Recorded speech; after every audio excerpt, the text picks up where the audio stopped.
Gendarmerie, you found me.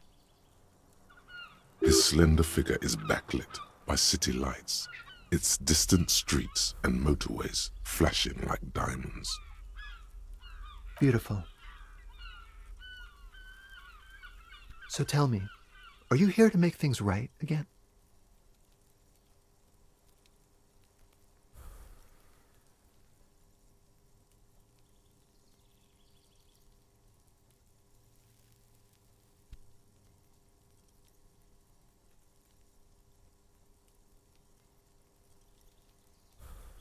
Beautiful. I have some good news for you. My Sunday friend is visiting me tonight. I told him about you and he'd like to say hello. Step in. He's already waiting. That's why I chose this place. Martinez is special, isn't it? Wait. Suddenly you are digging things? Trust me, you do. That's nice, but I don't have anything to tell you. It's my friend you're looking for, not me. He takes another drag of his unfiltered cigarette and looks around. It's getting dark and the neighboring windows have lit up one by one. Downstairs, a cat crosses the yard, disappearing into the bush. Besides, I've got to run. Something tells you you're never going to talk to an individual this cool or mysterious ever again. Just look at it. It's a beautiful night. Who's going to stay in on a night like this? Something flutters in the corner of the lieutenant's mouth as you're saying those words. We'll talk. Just not tonight. Take care, all right?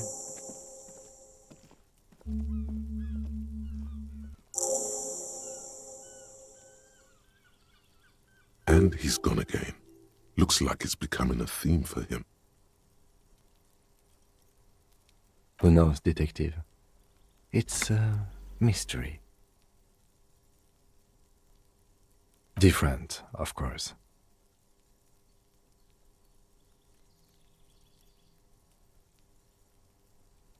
His shirt. His shirt.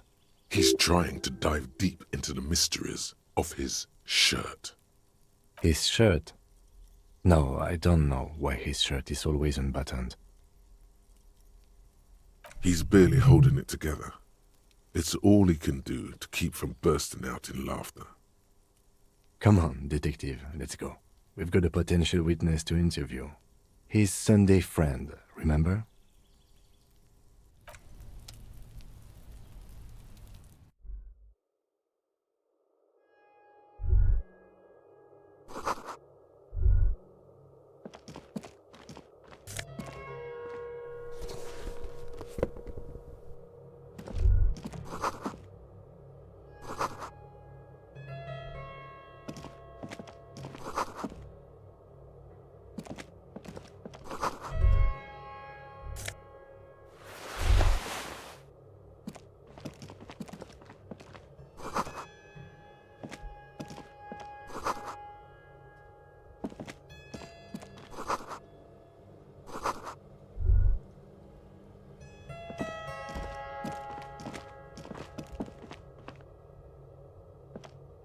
Officers of the Revachol Citizens Militia.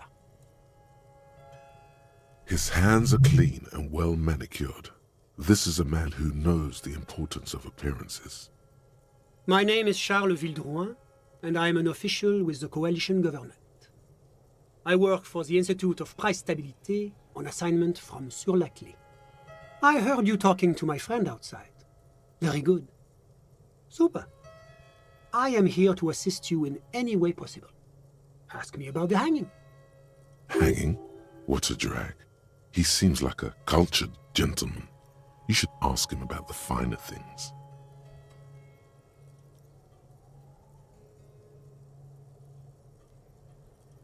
I got it from the head of the Samaran delegation on my trip to Lomantan. It's made from a special charcoal-colored bamboo. It's an emblem of the formal normalization of our diplomatic relations. He's alluding to the decade-long War of Independence while deftly brushing aside the complex causes behind the conflict. That's really all I can tell you about it. The lieutenant takes out his notebook and nods to you to proceed. I'm sorry to say I did, officer.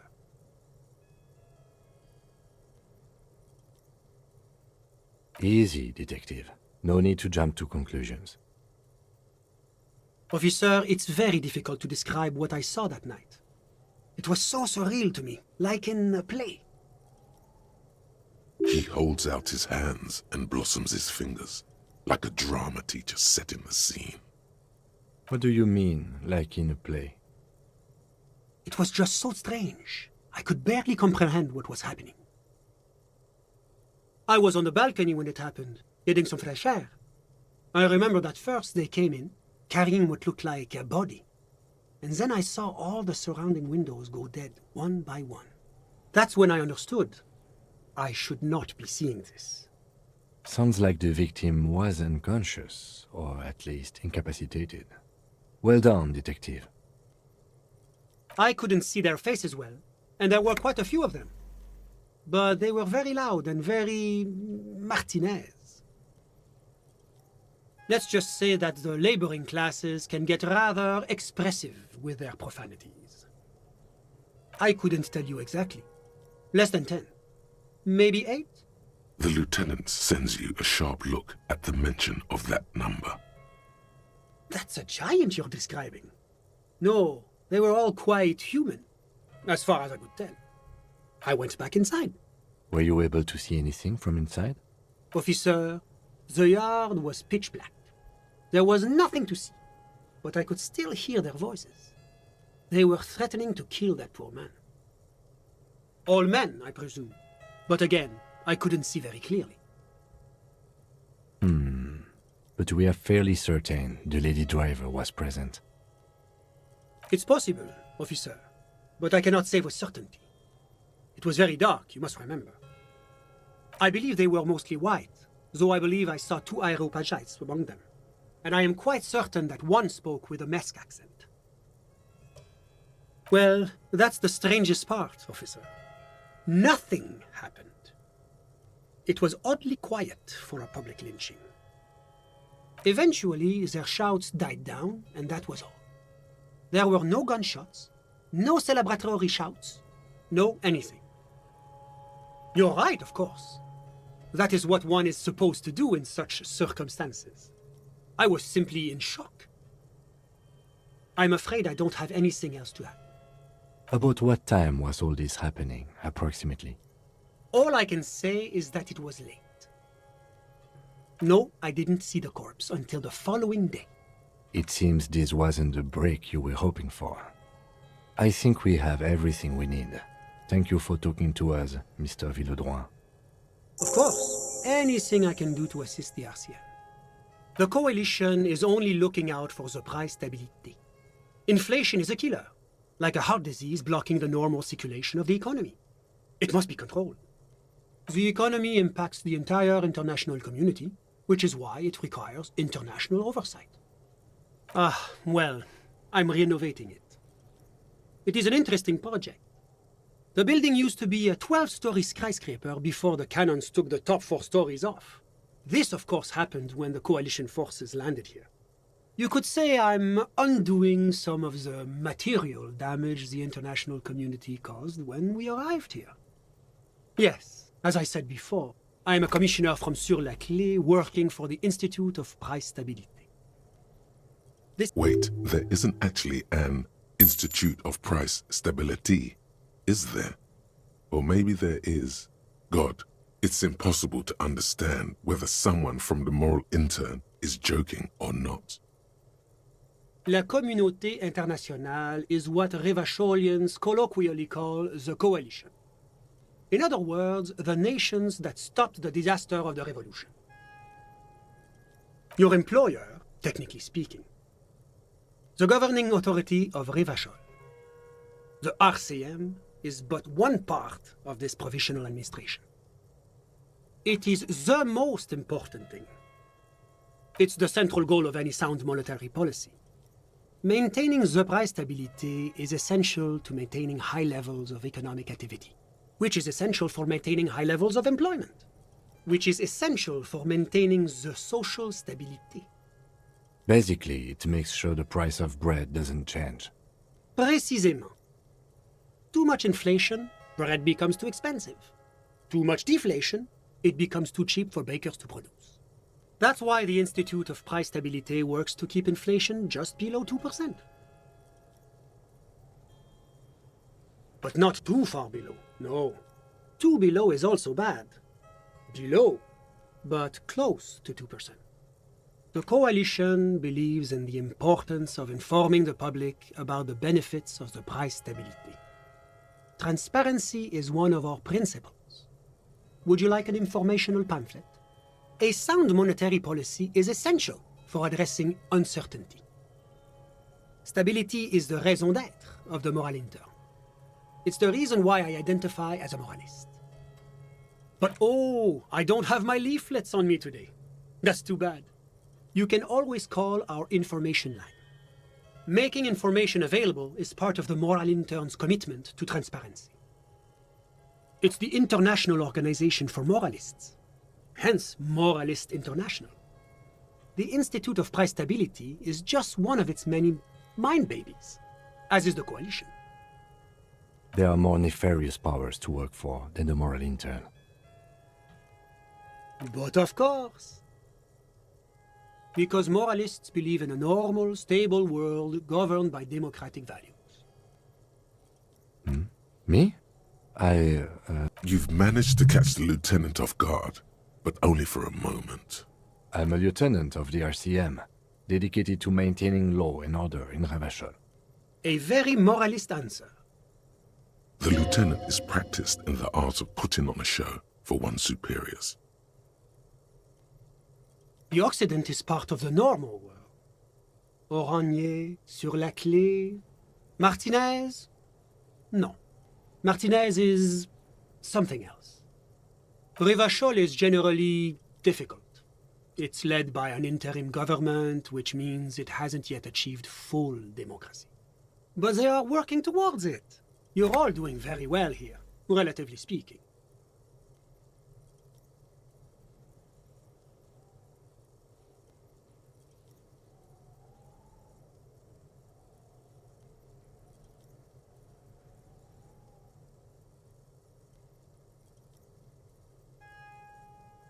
Do you think peace is boring?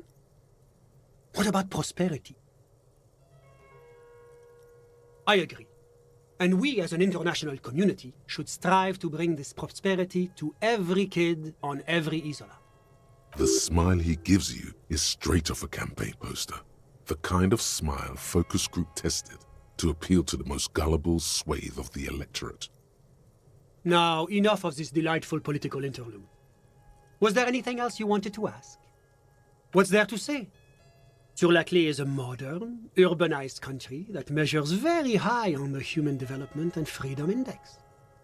Mostly, though, it's known as the executive heart of EPIS. Moreover, it is a great sponsor of less emerged countries. Ravachol is only one of its many darlings whose progress it supports and cherishes. Darlings? That can't be an official designation. Because a great percentage of Ravachol's culture hails from Sur la Clé. Its language, its people, its cuisine even. Or at least in the downtown La Delta area. Jamrock and other parts of the international zone have been mercifully spared of Sur la Clé's love for meatballs and mashed potatoes. Oranje is an exemplary nation who, as a core member of EPIS, contributes 28% of our annual budget. As founding members, they are both very EPIS. Oranje carries a lot of political weight, while Sur la Clé takes care of the business side of things. Sur la Clé hosts the headquarters of the major EPIS institutions. Oranje's economy is one of the most advanced in the world. It has successfully transitioned from heavy industry to advanced services and generally acts as an engine for sustainable change in the international community. But that didn't tell you anything about Oranje. About what? Oh, it's very urban and very well organized. Their streets are clean, their horse cars run on time, the people are polite and efficient. Like I said, they are an example for less emerged nations to follow. Whatever you wish, officer. Ah, my friend. My friend is a good young man. His family immigrated here from Kedra, and life has not been easy for him. But he understands the importance of education. He has taken his future into his own hands, and that's all that matters. Kedra is a candidate member of APIS. But, between you and me, their potential membership is a more contentious issue. That it's never going to happen. They entered negotiations in 21, and it's been pending ever since. EPIS is a very special program developed by the Moral Intern to support certain Occidental nations. It began as a unified system of weights and measures, which proved to be a wild success. Nothing but kilograms and centimeters as far as the eye can see. God, yes, sweet standardization, the backbone of rationality and commerce. It was such a wild success that we expanded it into an economic union for the processing of steel. Another success. And between you and me, the Moral Intern feels emboldened by this success. Emboldened to take EPIS to the next level. Why, it stands for progress and stability, like the Moral Intern as a whole. It's been such a wild, extraordinary success thus far. We are very excited to take it to the next level. A supranational political alliance. The United States of Occident. You mean Revachol? No, it's going to have transparent democracy. It's one day going to be a candidate member of EPIS, sure. Except that candidate members never become full members, do they? No, candidate members do become members. Why do we even have the whole system in place if they don't? It just takes time. Time and evaluation. But we were talking about my friend here, not politics. How did any of us become friends? Bad things happening on the Insulindian Peninsula? Oil platforms ablaze in the night? Civil wars lasting for years? Finally, the international community is forced to step in. Au contraire, it's how millions of people end up where they are, meeting the people they meet. It's how I came here, and my friend too. Sorry, who? But I told you, officer, he's a bright young man here to pursue his education. Education is the foundation of our future, especially the arts. It is a cornerstone of our civilization. Officer, you have to understand. I can't give you his personal information. I'm sure you have your own methods and databases, right? Please don't put me in this situation. He's deeply enmeshed in the study of the fine arts, yes. As though you weren't envious enough of the boy as is. He's a truly free spirit. He likes all the arts. Perhaps graphic design, printmaking, who knows? The world is open wide for a talented youth like him. I'm just enjoying the view.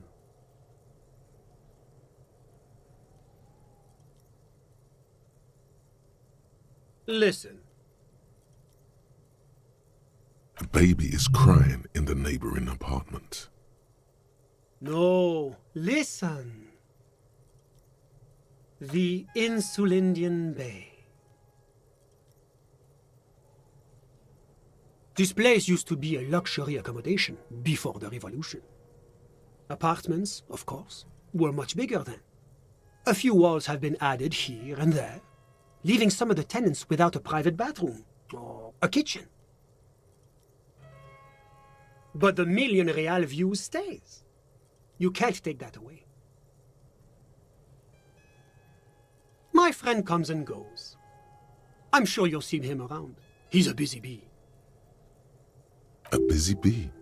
What an odd choice of words. I'm all ears, officer. A moment, officer. Do you have everything you need from me? I'm afraid we won't have the chance to speak again once you leave. It's against diplomatic best practices for an official in my position to be discussing murders with local militiamen. That's not the real reason he's so apprehensive. Men in his position shouldn't be seen loitering around in underprivileged young men's apartments in the middle of the night. Of course. I'm sorry I couldn't be the break you were looking for. Good luck with the investigation. Was there anything else? Of course. I'm sorry I couldn't be the break you were... Was there anything else? My friend, I'm all... Of course.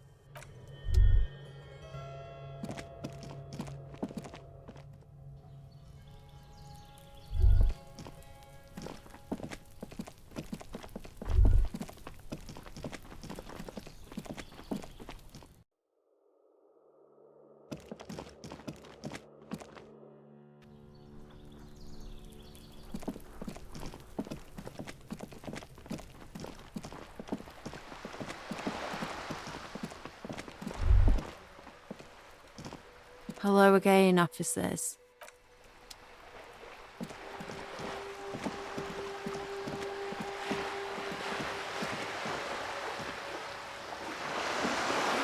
Yes?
Yes?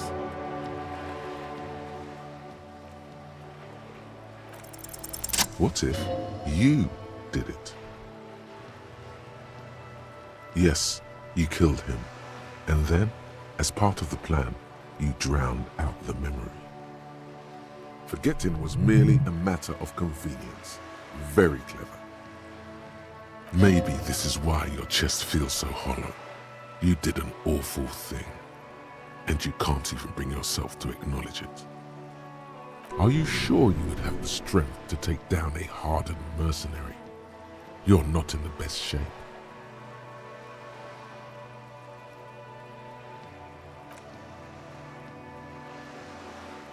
And what has led you to this conclusion?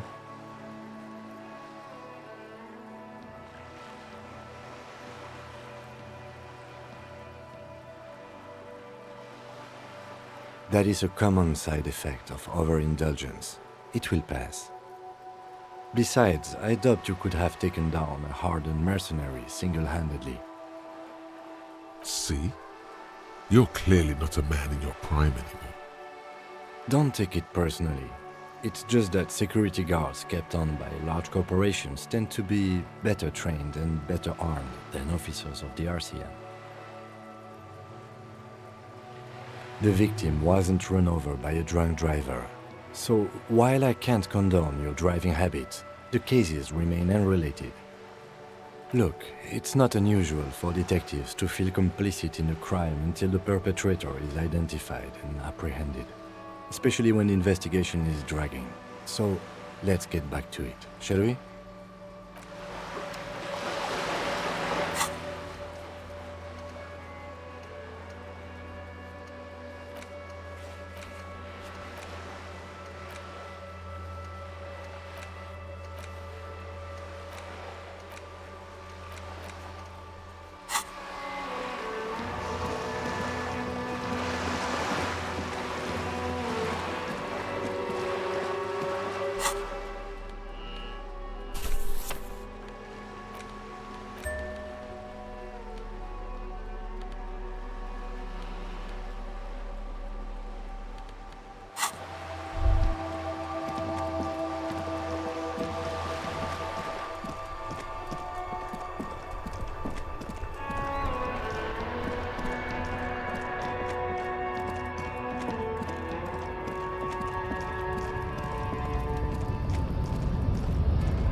It's getting late and it's snowing.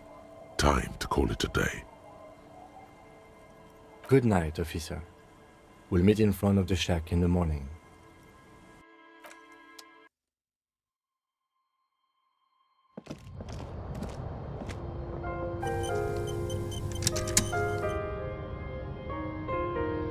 On the table, you see a bowl of water, a rough soap, and next to it, a small hand mirror. A straight razor soaks inside the wash basin. Your hand shakes so hard, you can't even...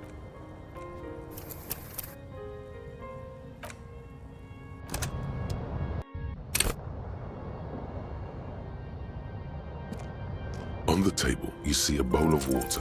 Like an artist with a brush or a master swordsman, you use the small mirror and the straight razor with some soap to remove all that unkempt hair from below the nose line.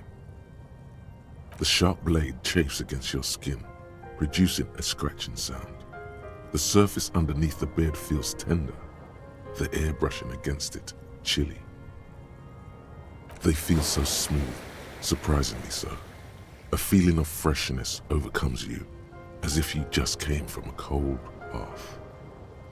The water reflects back a vague image of your clean-shaven face. Despite the bulbous nose, unkempt hair, and persistent swelling, you look a little younger, maybe. You almost look like a professional.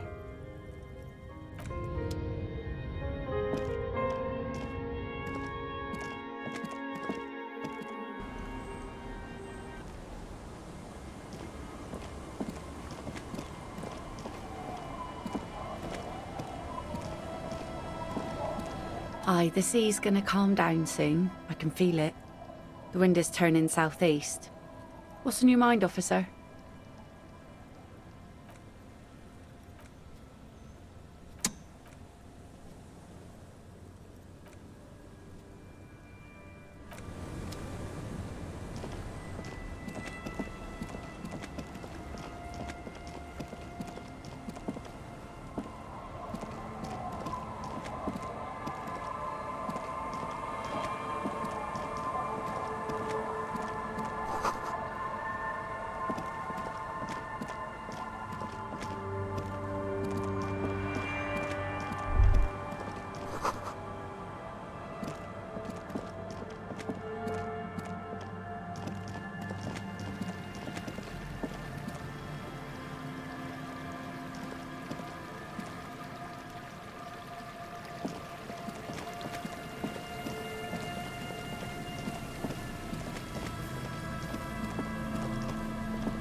A scattering of bullet holes is spread across the cracked wall, reaching from one corner to the other. A scattering of bullet holes is spread across the cracked...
You see, a once bright, a slogan used to intertwine with the loops a long time ago. Now the wind whispers and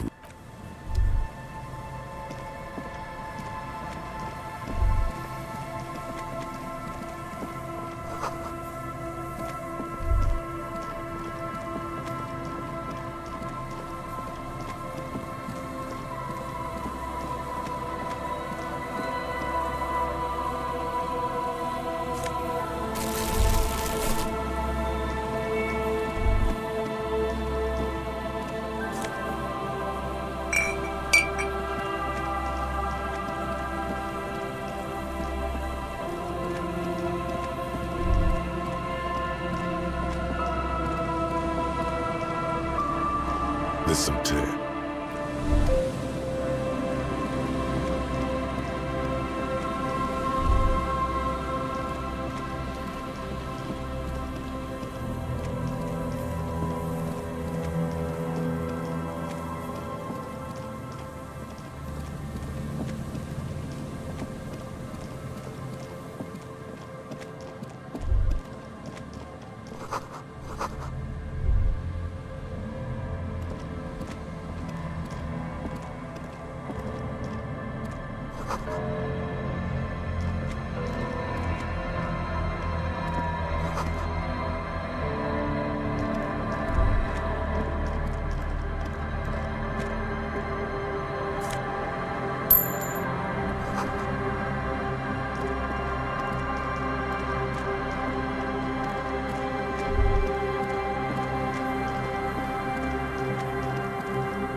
An old door, worn by elements, guards the depot.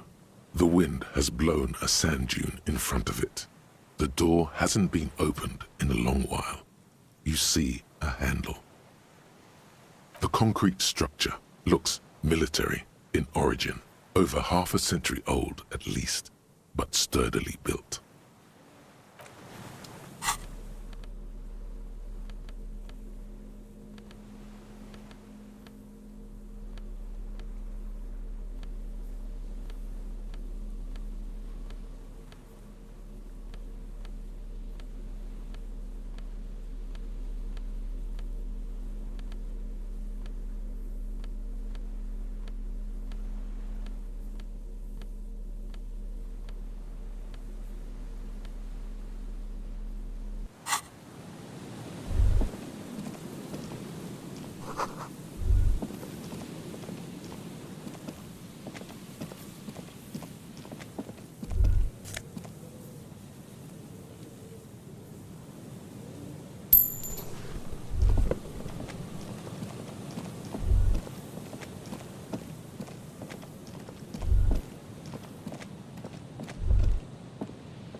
pane of Eternite has been planted into the snow, barely holding it up. It could fall over any minute. A stronger gust of wind might be enough. Looks like a makeshift bridge currently drawn up. When junior researcher Olari Tal invented Eternite in the unprestigious Wagner Polytechnic Institute some 30-odd years ago, he thought it would last forever. Hence the name, Eternite. The only lasting thing about it turned out to be its carcinogenic effect. The pane falls into the icy snow with a soft thunk.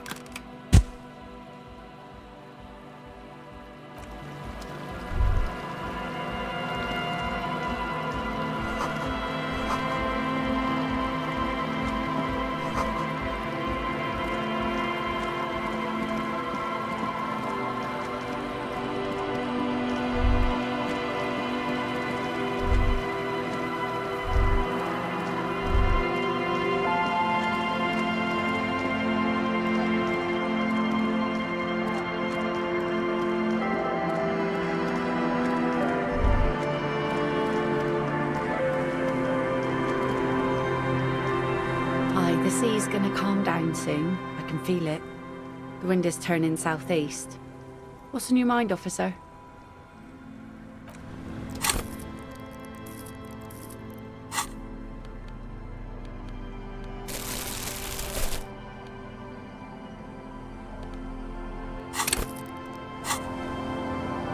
Aye, the sea's gonna calm down soon. I can feel it. The wind is turning southeast.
Aye, the sea's gonna calm down soon. I can...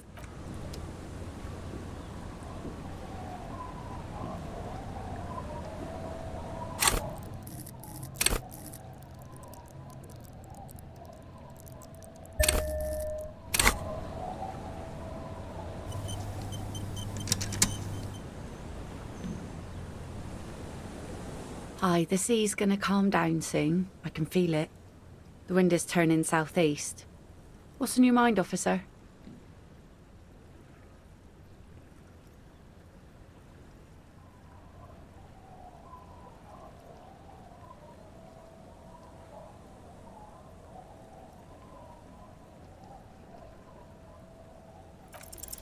Oh yes, she does. You need to get your drink on. There is no other way for human beings to procreate. Not after 6,000.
getting late, and it's...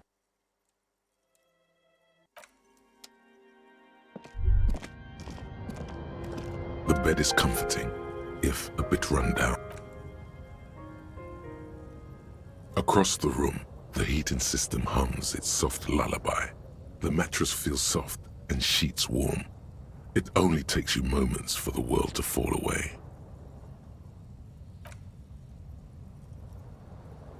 Thoughts, baby. A million little lights in the dark. You're one fine instrument, brother. All those faces and all those names. All that laughter and screaming and scheming around. Every corner and every street. Recorded in you. Forever on ferrotape. No, you're spinning tapes at the discotheque. The great unceasing disco of the mind. The flash, the bang, the endless learning experience. On and on it goes, for untold hours. At the disco where you first asked her to dance. Rising, rising, above the dark curvature, the great wingspan of sleep, studded with stars. Behold, there are millions of them down there. The first time, the last time, the smoke in her mouth, the plotted flowers, the faces turning, changing. It's the world, Harry boy, and you're made of it. Every day you're out there, you make more of yourself from it. I'm afraid you can't be unmade now. You can never forget this shit.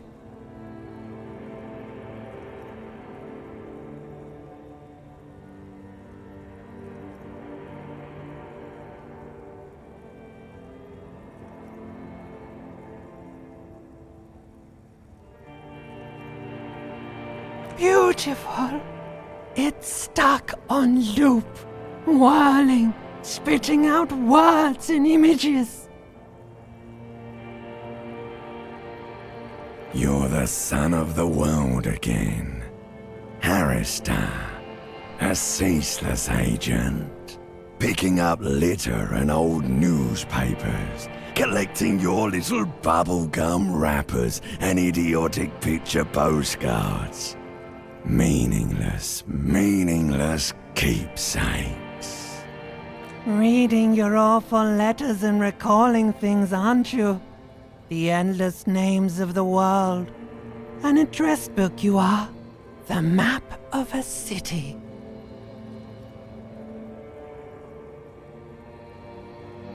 You'll go insane if you keep going like this. One more day, and you'll be in the loony bin. I just know you will. And for what, brother man? For the money, baby. For the greater good. Solving your little crossword puzzles. Doing your tasks. Crossing names off lists. Trying to become some sort of world detector. It won't make it okay. It won't put smoke back in her mouth.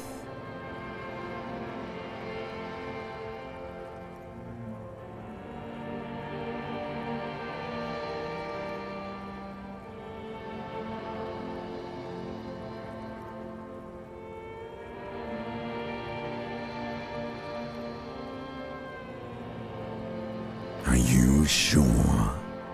You could be closing the door on a brilliant and special future for yourself. I knew you couldn't resist, so now you're gonna change the world. But there he goes again. He's a real political animal, our Harry. He still doesn't see that it's the world changing around him. He's got no idea what he's in for. Beep, beep, beep. The alarm is ringing, Harry. The disco circus goes on and on. You barely slept 3 hours last night. Do it for the picture puzzle. Put it all together. Solve the world. One conversation at a time.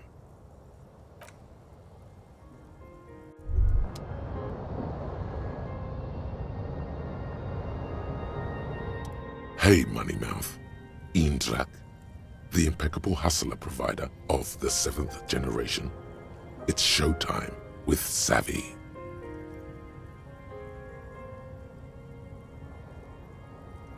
What? No, screw that shit show. You're at the center of this one. Come on down, contestant. You're about to make some money. That's right. It's time to stop muttering about your economic self-interest and actually do something about it. Yeah, I heard you back there. What the hell was that?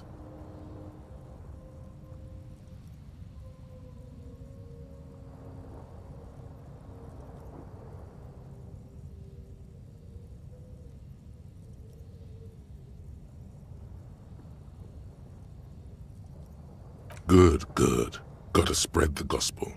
But talk alone doesn't bring in the cash. It's time for step 2.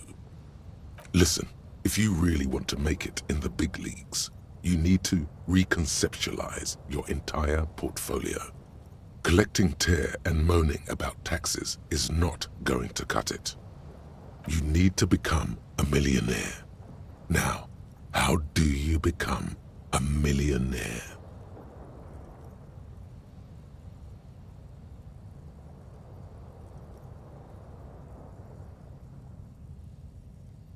Of course you don't. You've never even been close to a sum with more than 3 zeros. Let's face it, you've been on a years-long losing streak. But Savvy's got your back. Savvy's going to book you a charter flight with 80 birds of prey on board to a land where the streets are paved with Krugerrands and fixed income securities. You'll try again, but this time with money. You'll win her back. Are you in?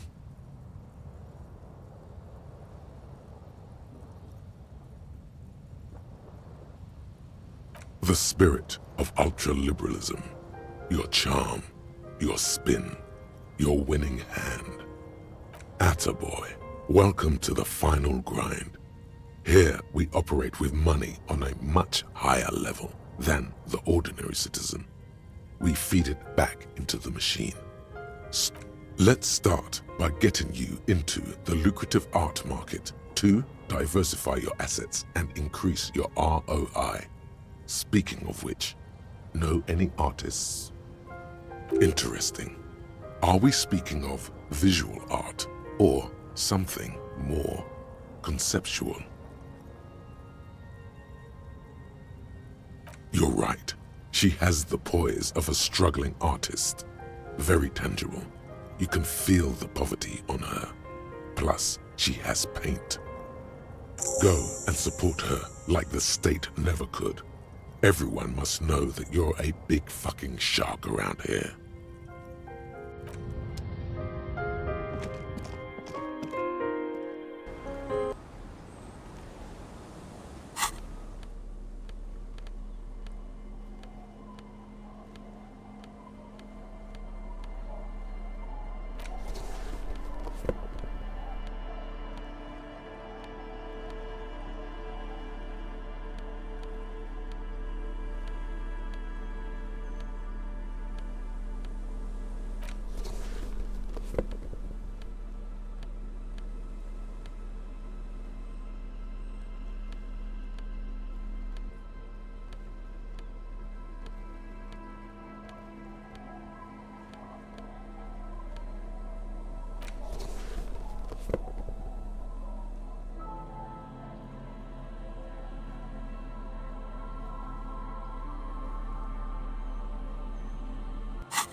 That's one brutal motor carriage. If I were a real skull now, I'd jack it, paint it in palm tree livery, then bottom light it, neon style. A snazzy shit-ripped skullmobile like this would make a fine trophy. We could, like, hang fucking shrunken heads from the side mirrors. Cops' heads. Scary tribal shit. Yeah, tribal shit.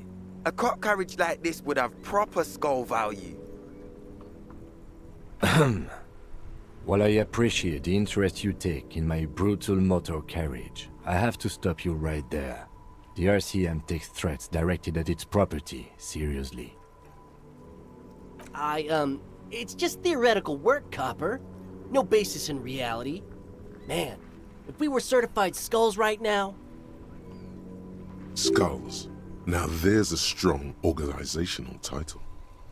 I can tell you who we're not, cop. We're not snitches or skulls.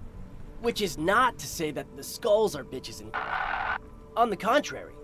The part of this presentation you want to take home with you, cop man. Okay then, let's indulge in some intellectual exchange. These young men seem eager to share their beliefs. You don't know? What kind of cop are you? It's not a question.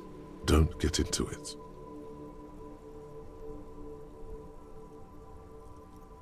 The Skulls are the most vicious gang of the Besmertne.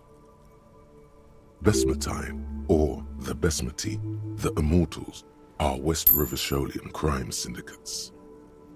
The nastiest bunch of psychos ever. Jacking carriages and getting into high-speed chases. Possessing an infinite amount of fuck-all swagger, infamous for their non-verbal modus operandi. If a skull spots you, he will pull out his dagger and stab you without saying a word. The lieutenant's voice is as calm as usual, a testament to the violence and death he's witnessed through the sight of his firearm. They usually occupy the burnt-out quarter in Jamrock, or you can find them loitering around the brightly painted bottom-lighted vehicles. I can't wait to become a skull. Bottom lights are wretched aggressive. Murder? Yeah, sure. We'll gladly tell you everything we know about it. It was a man. Also, he was hanged. He was hanged from a tree. Yeah, I mean... These punks don't know anything. Let's just move along. Hey! Stop right there! How does one... Ah, this sounds like epistemology, a field so occupied by thought that it begins to question thought itself. Exactly. How can one know shit? For example, how can one be sure that there truly is a body hanging behind a hostel? What if it's art? Or just a mere specter? Maybe it's true. The hanged man is merely a prop in a performance. We are the audience, and the artist is hiding somewhere in the dark. So what do you think we know? Oh yeah, Cindy's a right proper skull. Yeah, a true artist of the future. Just like Arno van Eyck. By the way, if you see Cindy, give her our regards.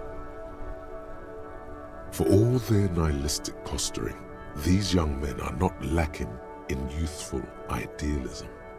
The lieutenant on your left is unusually lenient toward them. Old man, it doesn't matter. You'll be long gone before his greatness is recognized. Yep, old as fuck. Yeah, man. It's like at death's door. No wonder you know nothing about the future. You won't be there. The Union does their share of policing in Martinez, at least where gangs are concerned. That's why there isn't much organized crime around here. Apart from the unions themselves, of course. Don't you worry about that. We're gonna make up for the deficit. Yeah, we are.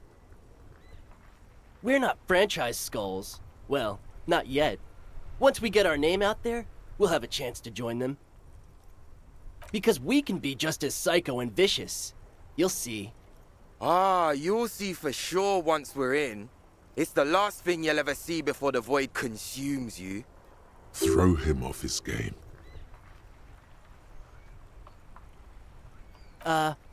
Well, yeah, I mean, we're only saying practice things for now, so we don't mean no harm to the Skulls brand, or to you.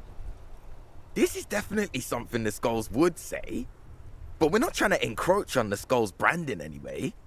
On the contrary, we're just here to market it. We think of it more like two franchises merging. You know, us two and the Skulls. I really feel like we would add more to the table. Spice things up here in Martinez, you know. Get the old machine of pain and suffering oiled up real good. Whatever, man. Work is for pussies. You wouldn't get it anyway. Hey, we could be just as hard. Like pavement on top of pavement, or a brick on top of another brick. Or a grave on top of a grave. These kids have the vocabulary, but might be missing a brain. Wouldn't a grave on top of a grave be just a big hole? What's hard about holes? Filling them up, baby.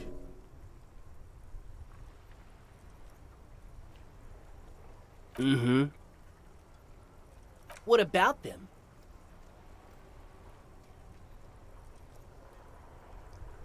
Well, first off, it's a statement and not necessarily something that characterizes me as a person, even though the statement has character. And I do like piss. The word piss epitomizes the struggle taking place in the world. Things being defined as they seem, not as they are. And, I guess, it's also about communal spirit, the future, and truly appreciating our differences. Also, you've got to admit, it catches the eye. And since the Grand Piper is slowly but steadily moving towards basing the economy on it, attention, it is imperative that the medium itself convey the message. What I mean by this is, we are all piss and that the world is inherently meaningless. Though he seemed lacking in vocabulary, it seems that the young man has expertise in at least one field, even if it's rather narrow. Like I said before, many men keep searching for the one, for so-called true love, which is actually just obsession masquerading as kinship. The thrill of the chase, the hollowness that fills your chest cavity after catching it. I'm wondering if the poetics come with the jacket, or are they derived from something else entirely? To catch a fish, you'll need to hurl the lure many times, and even then it isn't certain that you'll get anything. If you blow up the lake, though, you get more fish in a shorter time. And, for time is of the essence and fleeting ever so quickly, one must think of a way to fuck the whole world and not get caught up in fucking someone. Because when one fucks everything, he fucks nothing. And that, to me, feels glorious. Sticking your dick into the void. Hate to admit it, but in a weird way, he's got a point. Is it a coincidence that here we have two badass jackets and two badass cops? Yes? Leather jackets adorned with immature writing? The ideology they convey helps the boys justify poor choices in life and fashion. I'm not a fan. What are you implying?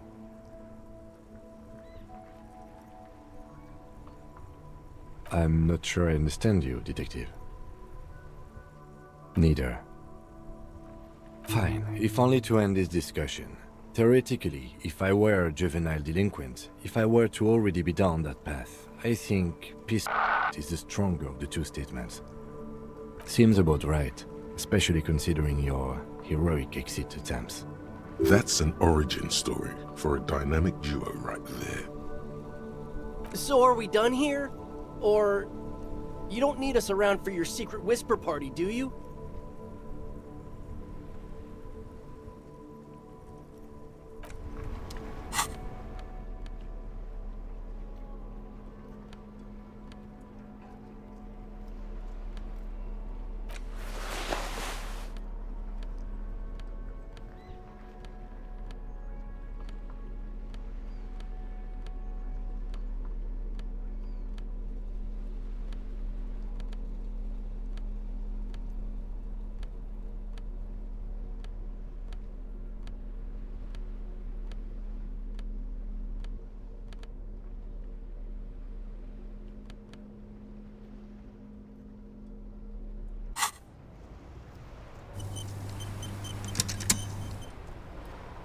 That ride is fucking... Hey, piss. Look who it is. Shrunken cop. These guys aren't scary.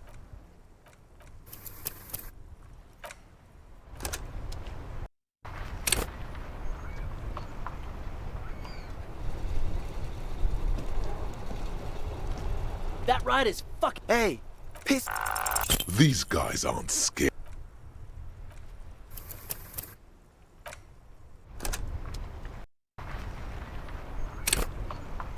That ride is fucking... Hey, piss. No, no, no. Don't ask anything. Be subtle and scary. The boys dream about being skulls.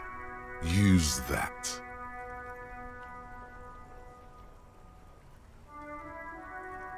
Suggest they're massive skulls. Come on. What? No. Skulls don't have kings. I think. And we're not even in yet. Yeah, man, keep your voice down. Skulls don't take it lightly when folks pretend to be them. We're not even prospects yet. Prospect must be a hierarchical term. Probably in the lower end. Wow, you boys are ambitious. Only prospects and already planning a coup in the skulls. You're destined to go far. He gets it. Passive-aggressive flattery. Shut the fuck up. Are you trying to get us killed? Now bring it to the jackets and, yes, start shouting. Please be quiet. What? What do you want? The jackets?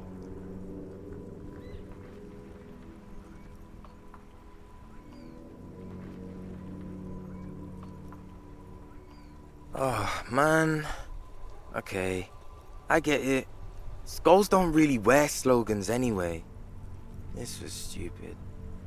Fuck.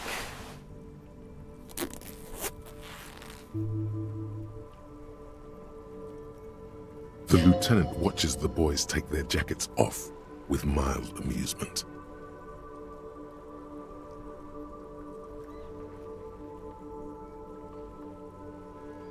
I'm absolutely okay with not having either one, thank you.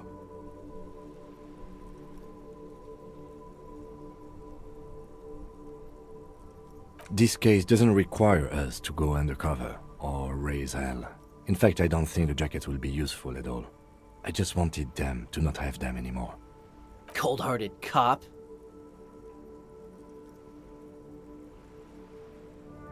The need will not arise. The jackets are meant to complete each other. If a man was standing alone on a street corner with "piss" written on his back, it'd just be an individual that has taken a liking to urine. And "fuck the world" all on its own is, frankly, generic. I don't know, Eric. It's cold out. Yeah, let's get out of here. The cops fucked us.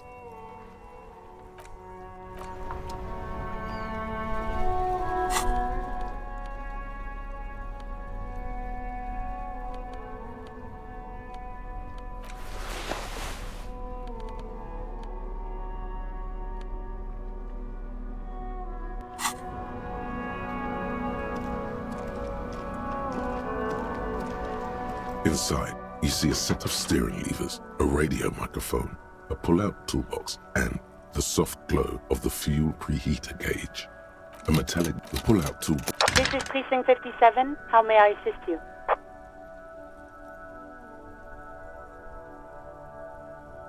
Sorry, sir. I still haven't heard back from the database people. Try calling again later. Is there anything else I can do for you? I'm afraid they're closed. We should try again. Anything else, Detective? 57? In the cabin, you see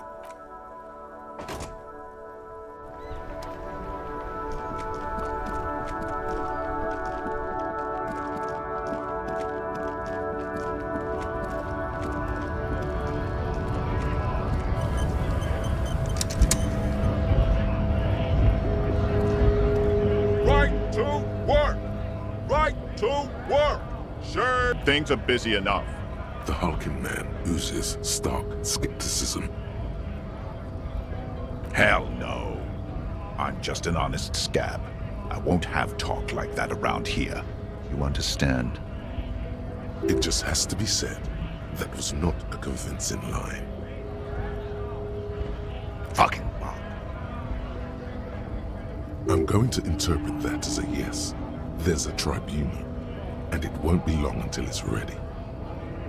How about you fuck off now, huh? Okay, of course. There could be weapons aiming at us right now, somewhere above, in the buildings. The other merc. Don't push this, he's thinking. This is not the time.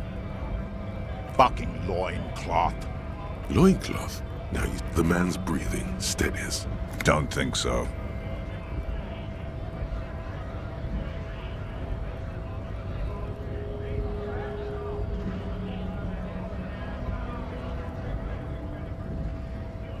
Wordless, he takes the photo and looks at it. Grey eyes dart back and forth on the glossy surface. His face is unmoving. Hard as a stone, but beneath it. Fucking loincloths. Really did him in. What it means. In what must have been Seminine. I can tell you what this one means. Only one. You want to hear what happened here? Our colonel is deep in the bush here. Deep in the fucking bush. In Benital, 41. Monsoon season. He's on a reconnaissance mission. Benital is one of the inhabited islands of the Seminese archipelago, near the Pale. Covered in jungle, it was anchor point for the Seminese nationalists in the proxy war held on the islanders' territory. He spent a month behind enemy lines, scouting kipped villages. Nothing but fucking bugs and snakes for fun. Men are getting restless. There's talk of switching employers. With some strange emotion, this is about to get really graphic. Last moment to back off. Our boy, he's only a captain then, but he knows how these men think. If they don't see action soon. At dawn, he comes upon two kips, breeding in the bushes by the river. Or maybe they weren't breeding. Maybe they were just making eyes at each other. I like to think they were breeding. We shot the boy. He was useless, but the girl, she was nice. A little fat, you know, but not too old. She was quite the entertainment for the week she lasted. Expired in the hands of Sarge Mason, the kind of guy who'd make Chief there shit his pants and cry like a bitch. God, Mason couldn't let go. Cut the tits off her cold body and fucking ate them. Said primitive spirits were watching over him now. Drowned in a creek a week later. Spirits my ass. Something stirs in your stomach.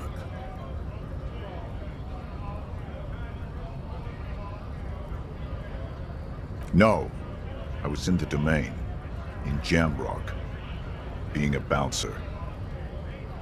Fucking mask is getting sweaty. I want to take my mask off. But... go ahead. All right now. Free commerce! Keep the goods flowing! On the photo in your hands, the dead man's skin is studded with stars. Tens, hundreds of them, littering his dead skin.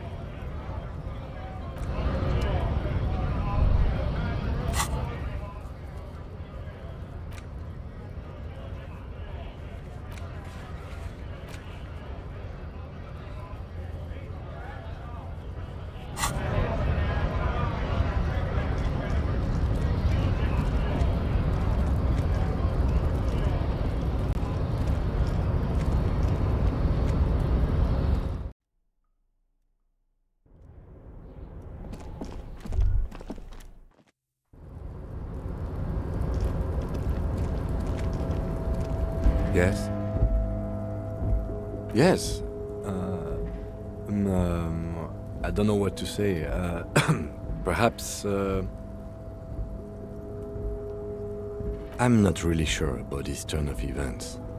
I think the mutton chops might have been a better idea. They sort of seem to cover up some of the...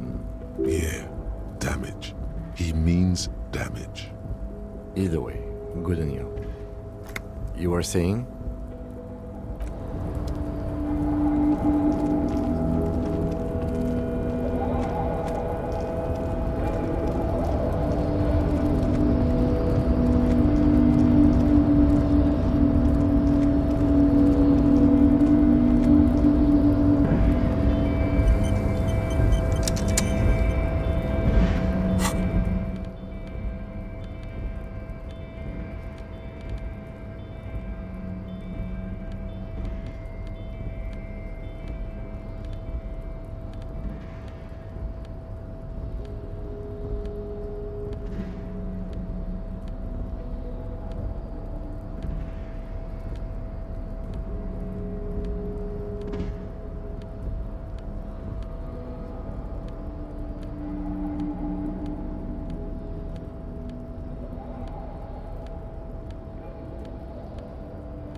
You're back before the cargo container. Its draw has not lessened since you were last here. If anything, it seems to have grown slightly. Despite the dirt that surrounds and trails you, a beacon of light emerges from deep within you. The door stands silent. Satisfied, detective? Try again. Just like that, you hear a click, then a rattle. Some mechanism unlocks itself inside the door. Ahoy! Come on in! You can't be serious.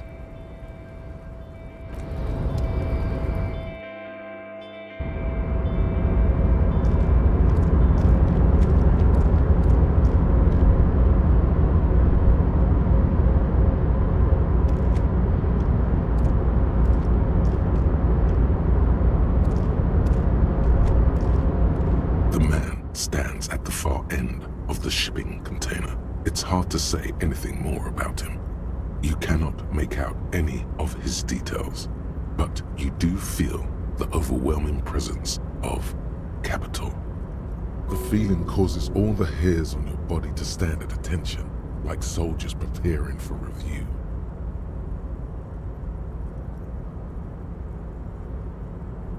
Something's amiss. The light beams bend around his face and scatter in 1,000 directions. It seems the laws of physics do not apply here. They are suspended, distorted, and echo. Trying to visualize the physics at play is liable to give you an aneurysm. Don't think about it too hard. In the general stillness, only your tongue moves, flickering as you utter. Welcome. Come in. Make yourself at home. Sorry, I'm not better able to receive you. I wasn't expecting visitors today. You can't hear him exactly, yet you're able to understand every word he says. It is very strange. An overwhelming hum covers everything. Voice. Now, what can I do for you, gentlemen? Who am I? Oh, I haven't been asked that question for such a long time. I don't meet a lot of people outside my circle these days. Anyhow, my name is Rustam Theodore, investor, license holder, and extremely high net worth individual. And you are? Mr. Theodore, I am Lieutenant Kim Kitsuragi of the RCM, and this is my partner. Pleasure to meet you, Harrier Dubois. I must admit, the name suits you very well. Oh Lord, not this again. Oh, nothing. It's just that we've got this murder to solve, and yet you go around asking everyone about money. And every time I ask, are you sure this is related to the case, you say, sure, Kim, I think it is. And yet, it never seems to get us any closer to solving the case. It's quite alright. I'm used to the question by now. To be blunt, I inherited my fortune from my grandmother, who herself was an extremely high net worth individual back in Graz. All I did was take her fortune and invest it prudently. Believe it or not, it takes more than a bit of skill not to blow a vast fortune on sailing boats, bad choices, and unsupervised state policy. Actually, at the level this guy is, it takes several generations to do that. But, alright. I gotta tell you, at first, being rich is a lot of work. You've got to work hard because everything's so darn expensive. You know, prices increase exponentially at this income level. But then, once you've reached my position, it's nearly impossible for me not to make money. My assets are so diversified that I'm bound to come out ahead no matter what. Some of my lower net worth friends say to me, but doesn't that take all the fun out of it? And I tell them, not really.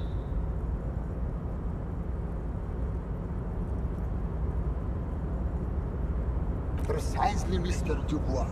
You know, I hear people talk sometimes about economic equality and fairness, but tell me, where would we be without liberalism? In caves, walking each other with bones. Exactly. A world of slavery and violence, which brings us back to the essential truth of modernism. Where we are right now, the freedom of mankind can only be derived from the free flow of capital. It is truly, it's almost entirely carefree. It really leaves you time to better yourself spiritually. Hey! All this talk about money has made you lose the thread. What is going on with the light in this place? That's what you need to ask him about. What do you mean? Are you talking about my chin? Oh, that's what you mean. Yes, I've heard of this effect, though I've never witnessed it myself, of course. It has something to do with our Weiss-Wiesemann coefficient. The Weiss-Wiesemann coefficient is a ratio designed to reflect the difference in net worth between individuals. When the coefficient is close to 1, or 100%, it means one person possesses all the net worth among that group of individuals. It's been observed that when the Weiss-Wiesemann coefficient reaches about 0.96 or so, the laws of physics begin to bend around the high net worth individual. The Weiss-Wiesemann coefficient for you and this individual appears to be 0.9998, repeating. That's not good for you. Among other things. But calm down.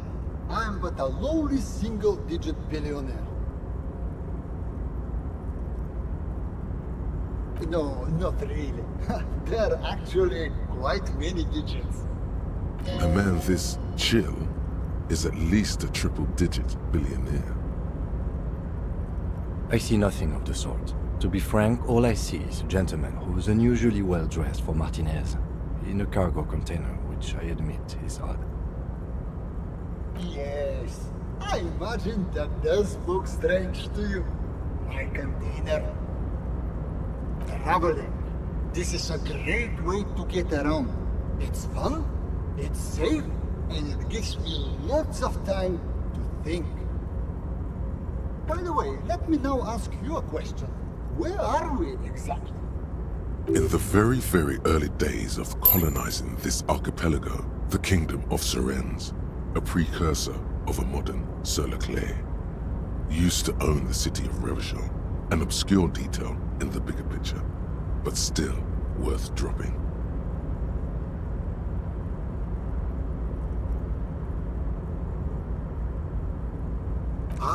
Revachol. I remember walking its streets as a teenager.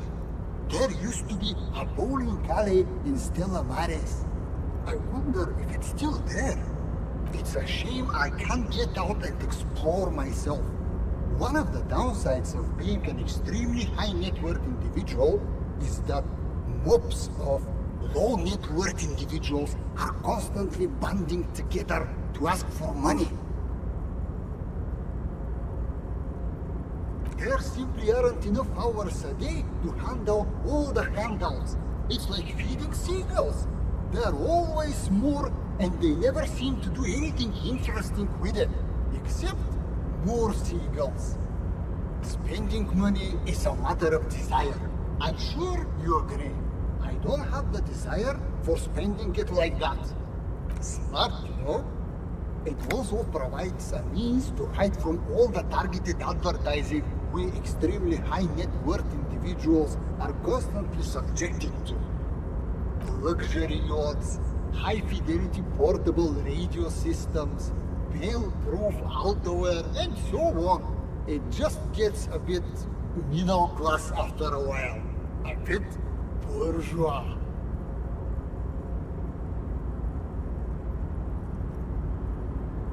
Don't get me wrong. They're nice things. But once you achieve a certain level of wealth, your time and mental space become much more important than material goods. What? No, I did not say that at all. Being rich is great. Just don't tell anyone I told you that. Could you please stop asking people for money? It does not reflect well on the RCM, and to be perfectly frank, we can't afford to look worse than we already do. It's perfectly alright. Based on your appearance, I can tell I'm dealing with a smart man. As you may know, us high net worth individuals do not have a lot of cash on hand. Investments and liquidity are enemies of one another. I think I only have coins for coffee machines. Here is 3 real. How much can you get for this? You're welcome. You know, maybe you can make that money grow. Come up with an investment plan. How's that sound? These ultra-liberal types love losing huge sums of money on ludicrous proposals. Ergo, you should come up with a plan that's totally dead in the water. Thanks for stopping.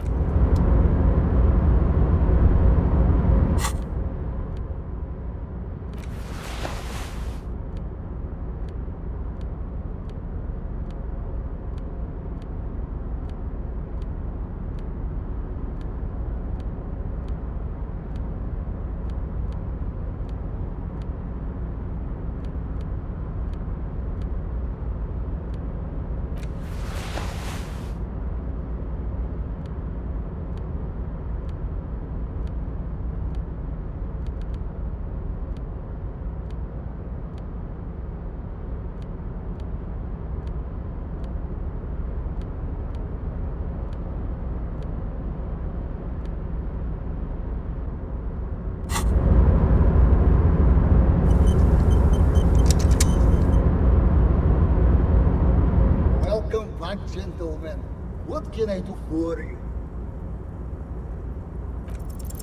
If business planning were really your strong suit,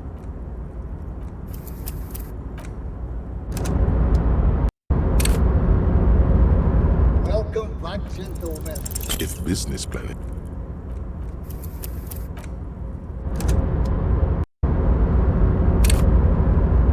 Welcome back, gentlemen. What can I do? if business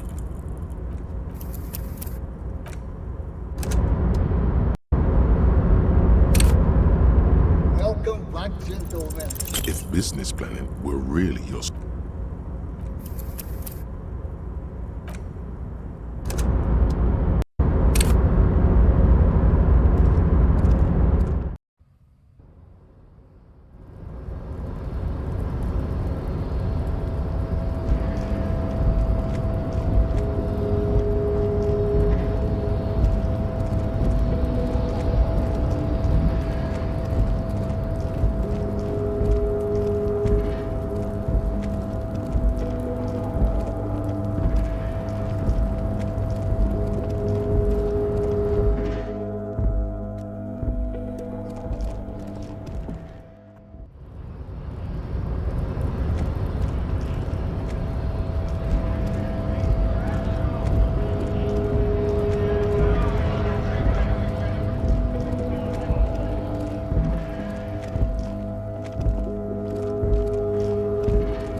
The tear machine your bottles clunk into the machine, and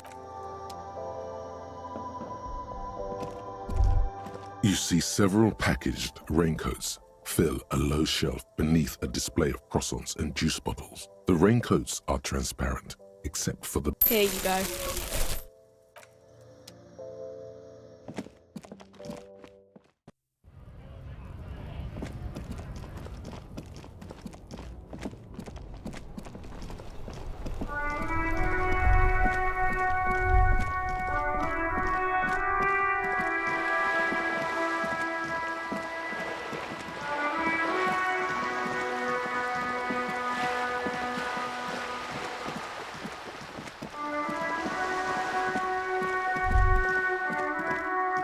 There, on that balcony, do you see it?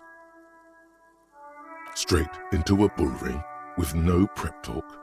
No. It's your first sales negotiation. Savvy's got to give you the do's and don'ts. Artistos are known to repel wealth. It bounces off their skin like rubber. The moment a reasonable business proposal enters their periphery, they go and get political. Nonsense. No one repels wealth. The businessmen just don't know how to entice them. It's true, some of them are known to turn the entire thing into a happening. What you need to do is lure them in with a strong one-liner. Get them on your side before you've even finished a sentence. Show us what you've got. Pretend you're facing the Skull Girl.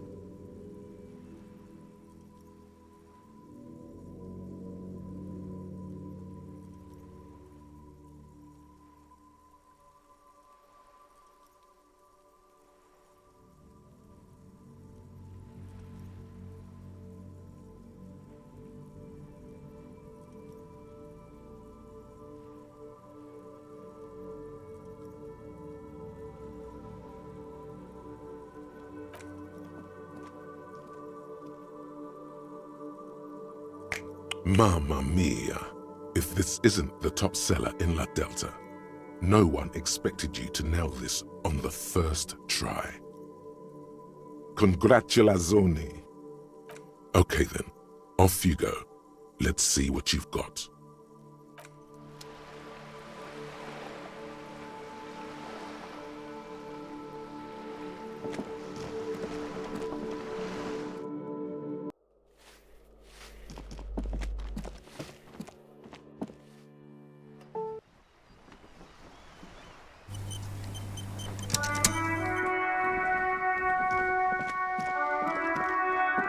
Hello again, officers.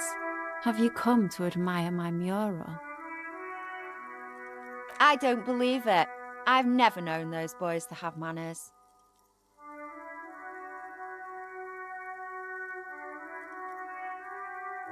There'll never be skulls, but their hearts are in the right place. Fat chance. But you can still do your part to revitalize the neighborhood. She throws you a conspiratorial glance, then presses her finger to her lips and squints up at the sky, as though straining to hear something in the distance. Have you noticed the quiet? Every so often, you might hear a gunshot pierce the air somewhere in Jamrock. But in Martinez, no gunshots, no sirens. The people are languishing in boredom and complacency.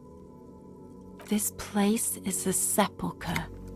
We'll paint it red. We bring the raucous, you bring the sirens. What's that? The piggy's looking to get into the art market with a snappy business pitch. Watch out, or you'll be auctioned off and face the chop. The lieutenant straightens his back, waiting to see where this is going. Are we witnessing a performance, perhaps? Play along. Relax. It's all part of her image. She stares at you, fearlessly, waiting for a response.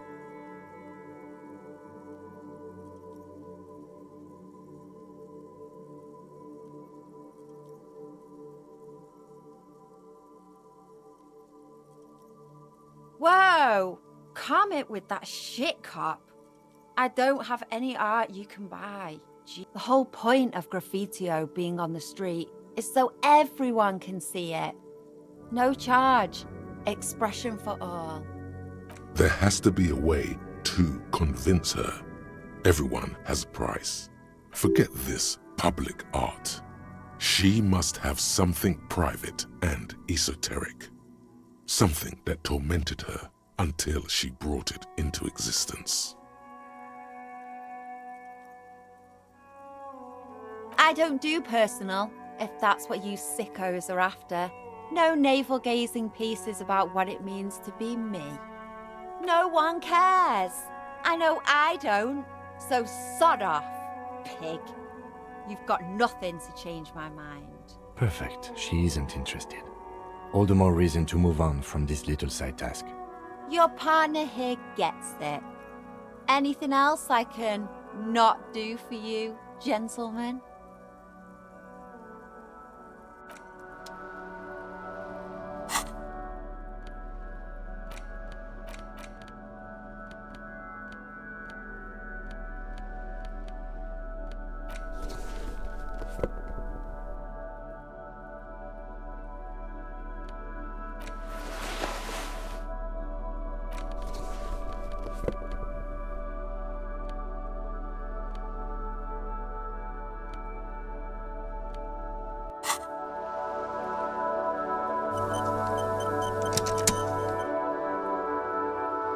Hello again, officers. Have you come to admire my mural? Sure, she's all draped up in ironic detachment, but everyone's gotta eat. Great. The little foray into the art world continues. Blah, blah. I'm not for sale, piggo. Told you these artist types repel wealth. Turn it around. It's the seller who wields the power in this relationship.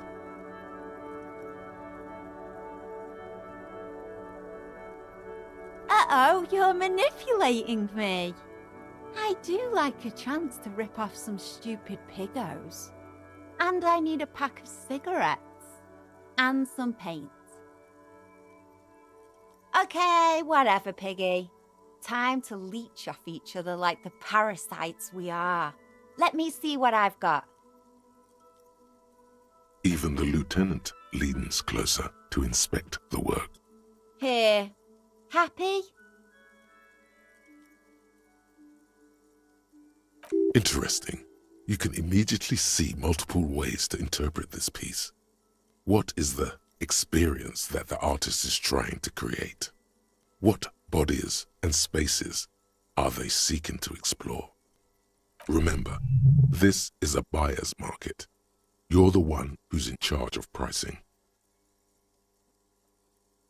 She juts out her hand, letting you examine the piece. 3 red splotches have been shot at a diagonal across the surface. Tinier spots of various colors fan out from the same point of origin. Well, piggo, what do you make of it? There's tension in these strokes of genius. A desire to step into a dialogue with the viewer, to provoke them. A meditation on Sein und Nicht-Sein. The angle of the paint drops reveals that they were fired at the canvas with the force of a hand cannon.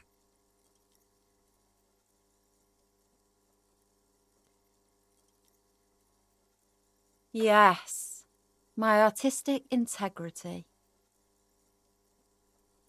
Signature?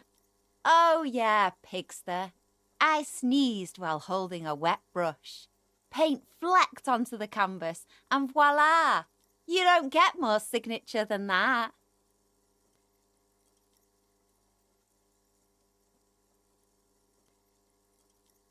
Art issue.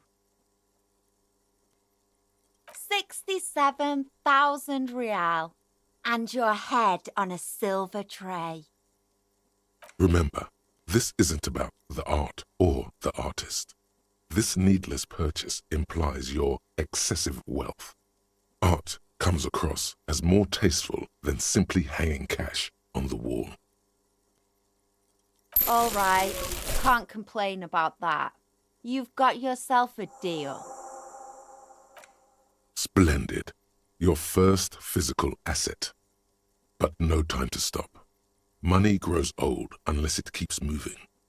You need to find a buyer, preferably someone who will pay a high price for such an exclusive piece from a local artist.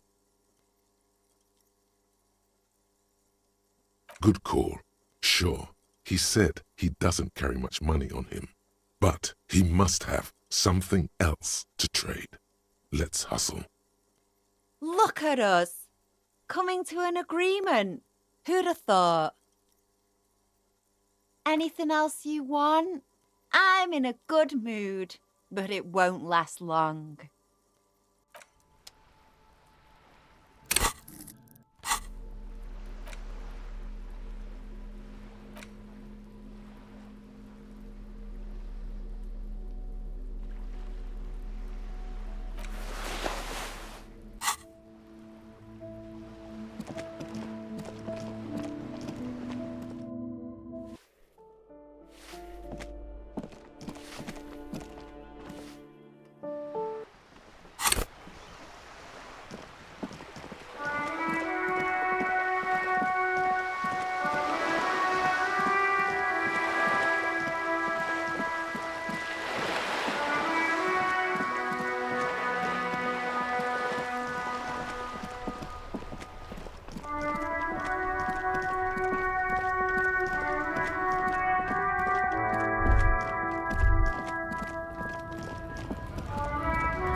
Gentlemen, what can I do for you?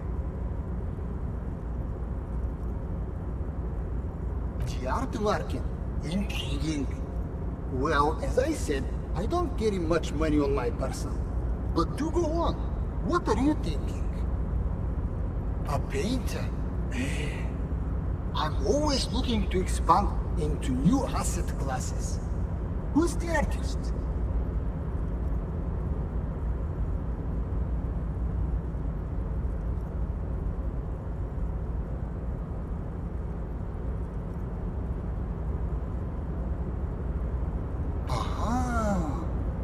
The name of the piece?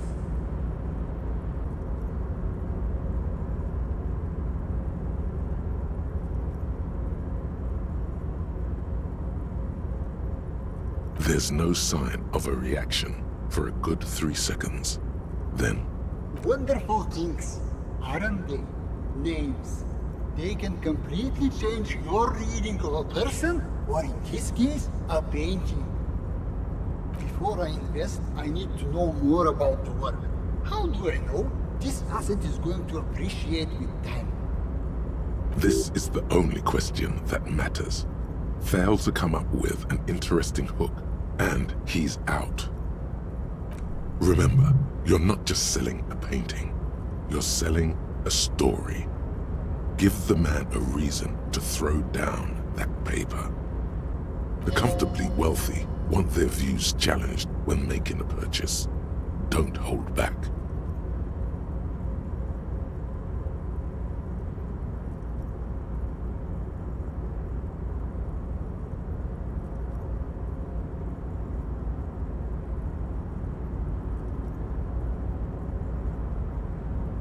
Emerging? That's a word with plenty of appeal. What is it that defines this style exactly? The obvious answer is to be illustrative.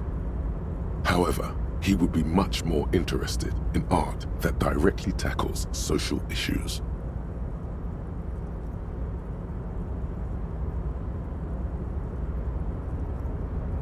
But design is the very signature of humanity. Everything we do is design. Text columns, urban architecture, the precise shape of a stapler. What are we without any of that? Perhaps I could be the one to discover it, to share it with the wider world. That's not how discovery works. But let him think whatever he wants. If it means he'll buy it. Well, I think that settles it.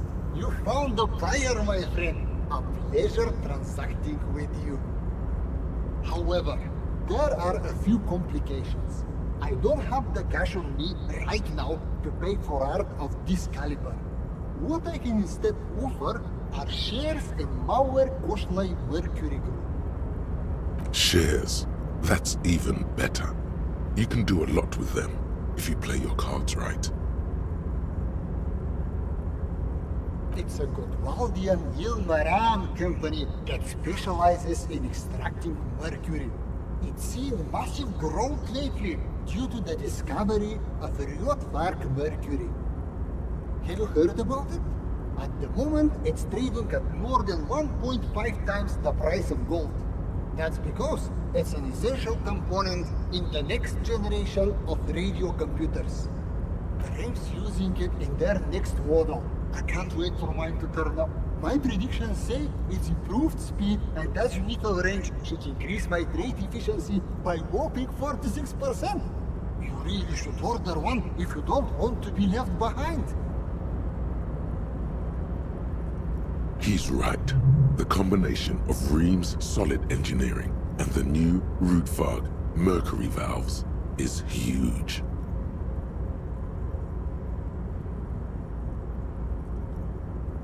I bought these shares many years ago for a steal.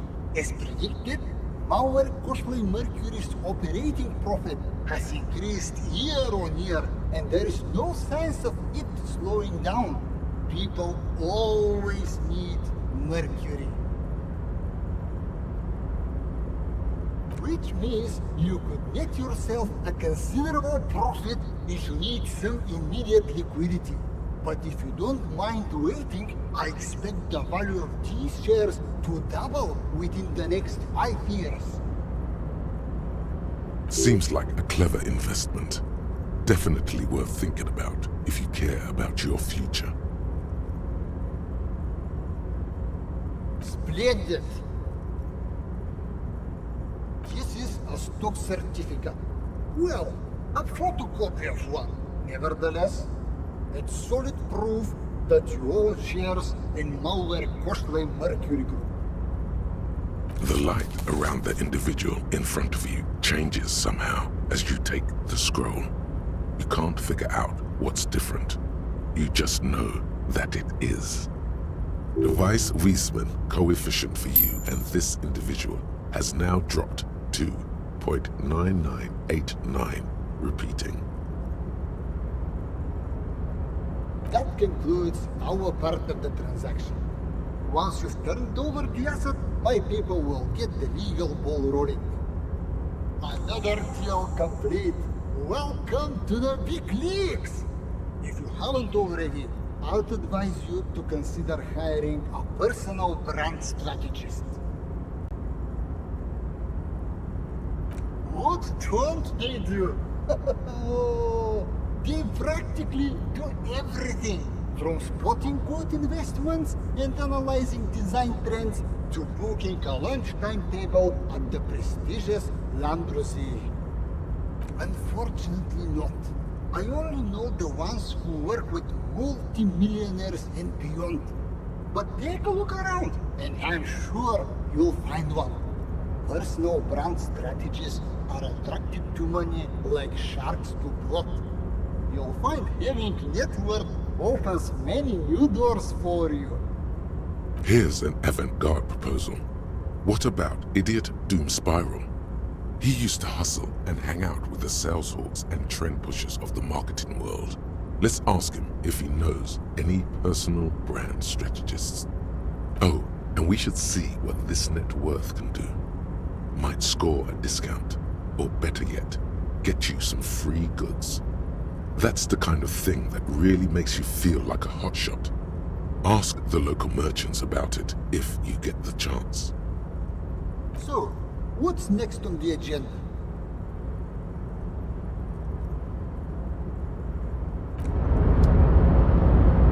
Welcome back, gentlemen. What can I...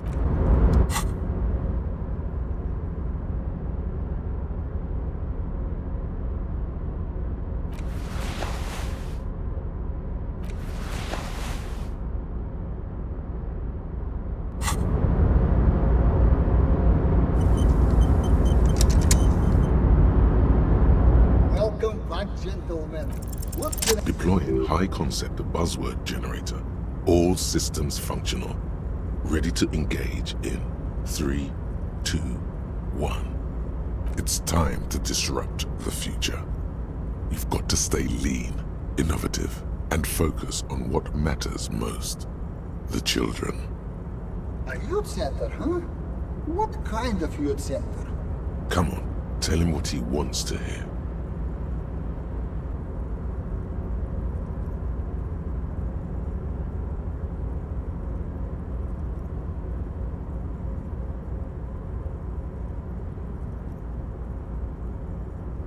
Brilliant!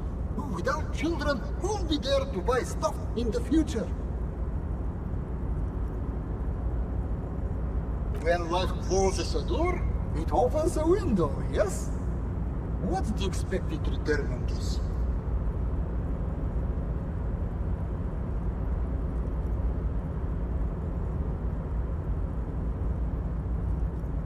You're deep into ultra-liberal territory now. Good work. Very impressive. You've got a natural eye for unusual investment opportunities. I don't normally do this without a formal pitch deck, but to hell with it. What's the point of being rich if you have to follow all the rules? Here's the round of seed funding. This should be enough to prove out the concept and get things off the ground. Remember, it's not a handout. It's an investment, and I expect to see returns. The lieutenant stands there, dumbfounded. His mouth opens slightly, then closes again. Is he having a stroke? Yes, I'm alright. Can we get going now? Now, was there anything else I could help you gentlemen with? The pleasure was mine. Unfortunately, I must be away soon. The next time we meet, I'll be expecting an update on my investment. Farewell, friend, and may your peace of mind guide you to happiness.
Keep coming back. If he really wants to save the... Gotta prepare for springtime, right?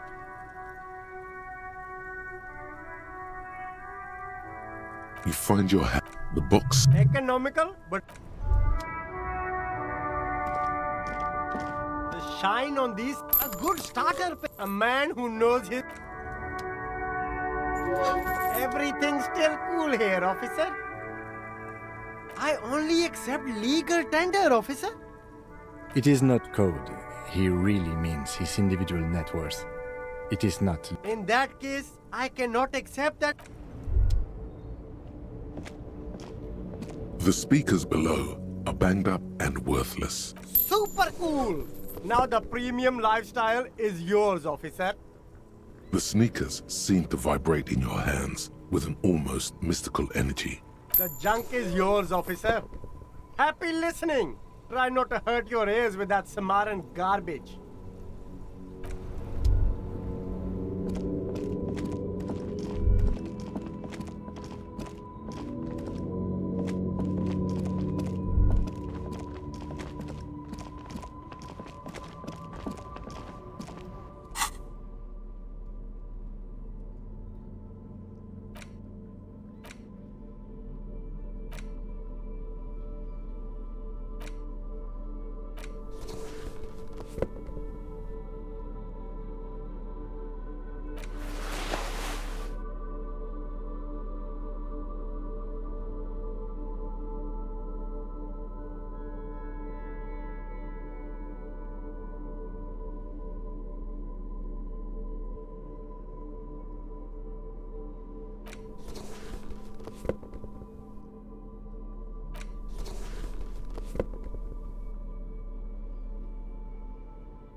The pearlescent paper adamantly resists being held open.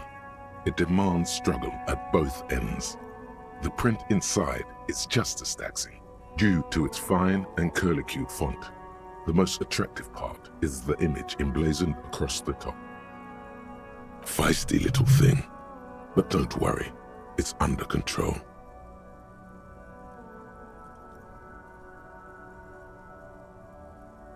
Devious use of swish there. It's a font literally designed to win legal agreements by way of being almost unreadable through flamboyance.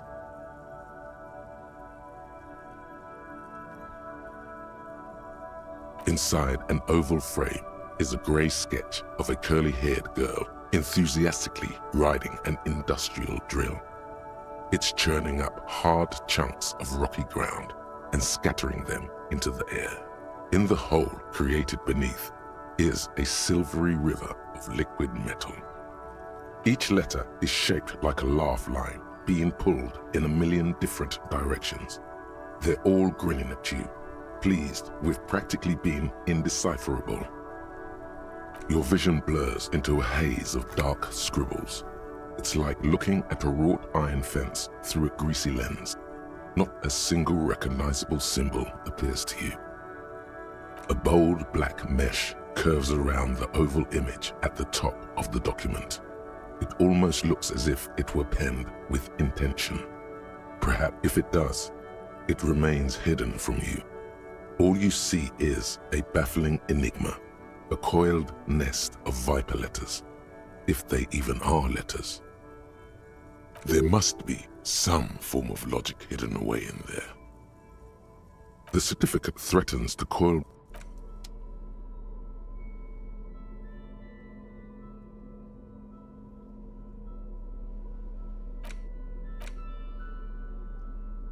You take the legal documents out of the envelope. A 12 to 14.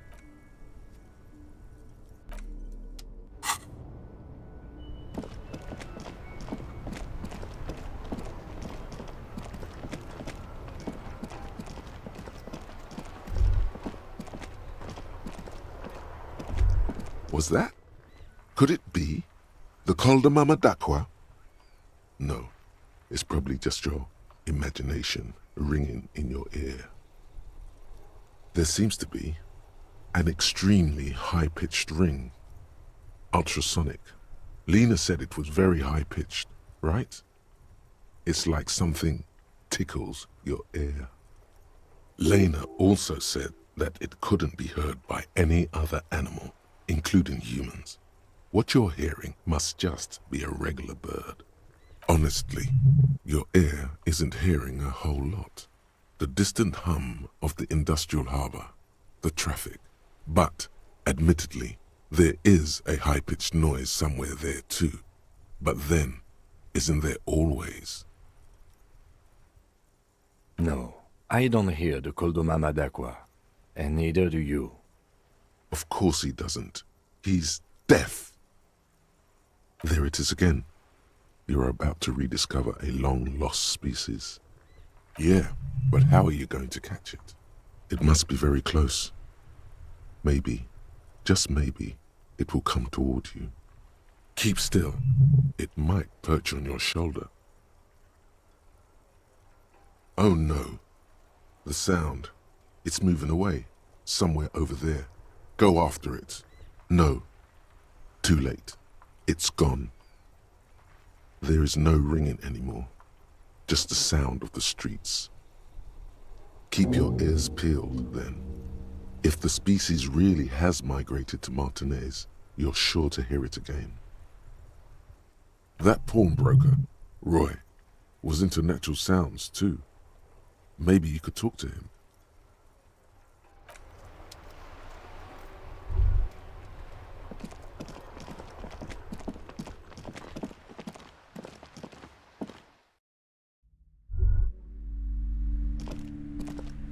A small mountain of colorful board game boxes. There are numerous types of... Wonderful choice, sir. The display rack is brimming with worn paperbacks featuring an extreme... Oh yes, certainly. It is a bestseller for a...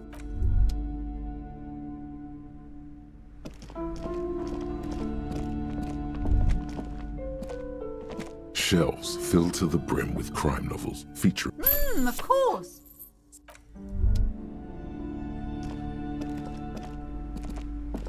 Shelves full of biographies of... A true cultural touchstone in... Several maps. The maps look old. This bookstore is not strictly a...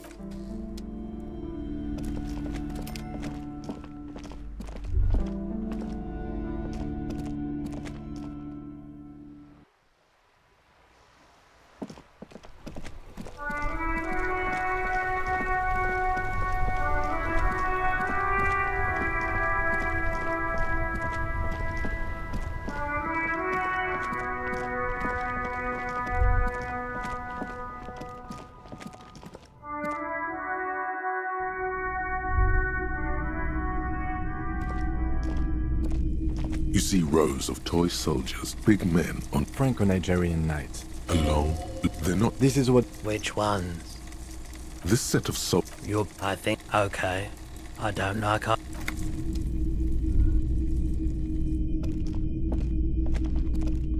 typical Martinez streetlight sits among assorted floor and table lamps.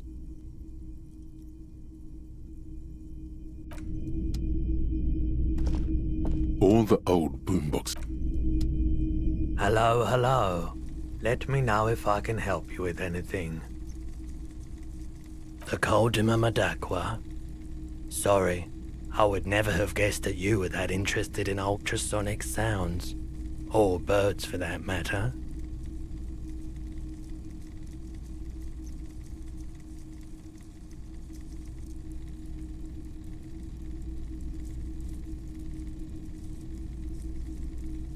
Oh, I didn't mean to imply otherwise. Well, it's been a while since I've gone hunting for the Koldima Madakwa myself. Once knew a group of young musicians who decided they didn't want to play music anymore, and started looking for all kinds of interesting sounds instead. This was before, you know, lost touch with them after all of that. Cool or not, one of them was obsessed with recording the Koldima Madakwa. And he was one of those passionate people who know a lot about all kinds of strange things. So he got the rest of us to join in his search. We thought we did. We got together all these recordings of unusual sound patterns, compared them, cut them up and combined them into the Symphonia Col di Mamadacqua. Unfortunately, I don't have any recordings from my old life. None at all. But I do have a tape with some ultrasonic sounds that might be what you're looking for. Do we really have time for this?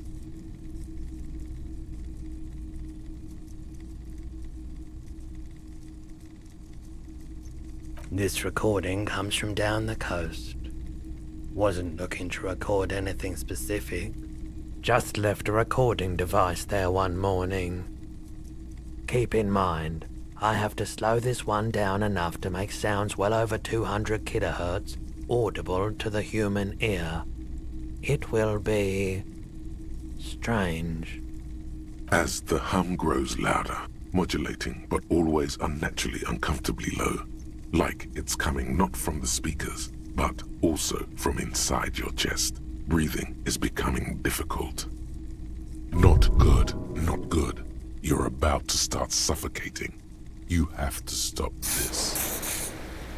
He nods to you, reassuringly, just as more diverse, higher-pitched sounds, some random, some appearing to form patterns, hit your eardrums. Seabirds most likely, gulls and such. Gulls and skewers. But shh.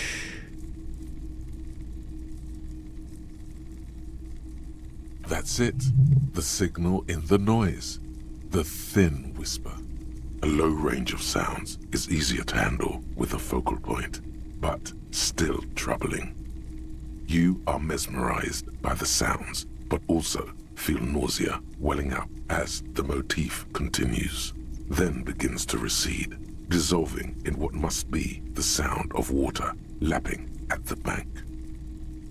You know, now that I've listened to it on these new speakers, it's not the Col di Mamadacqua. Wrong patterns, wrong photons. Probably some insect trying to sing higher than its predators can hear. Still, fascinating, aren't they? Early morning sounds. This is... I certainly wouldn't pass up the opportunity to acquire something that can make princes out of peons. Owning shares, that's where the proper trade is. Far beyond the pittance I deal with in here.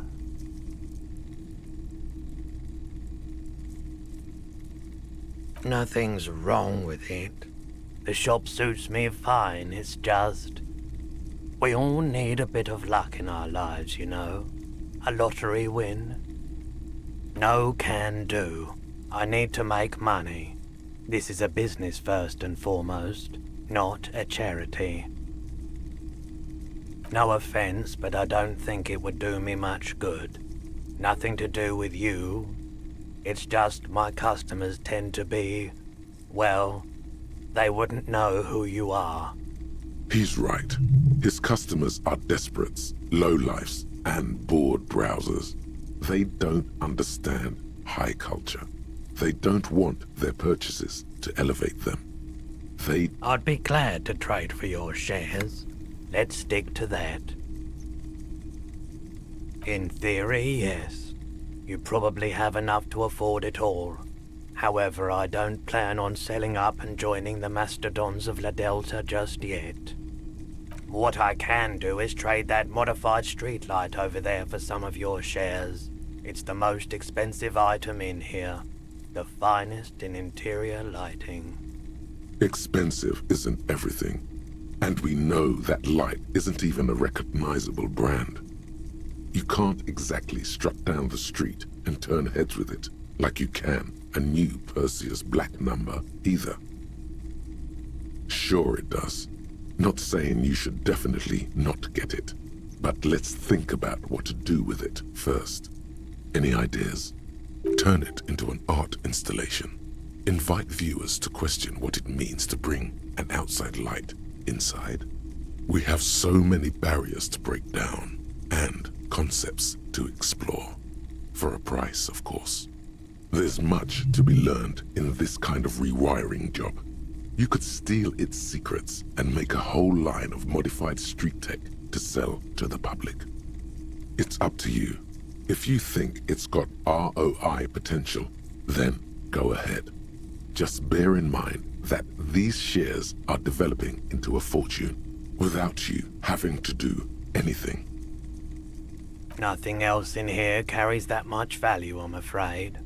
Plus, I need to make sure I still earn some actual cash for food and such. Have another look at it. Really take in that quality craftsmanship. Any other questions in the meantime?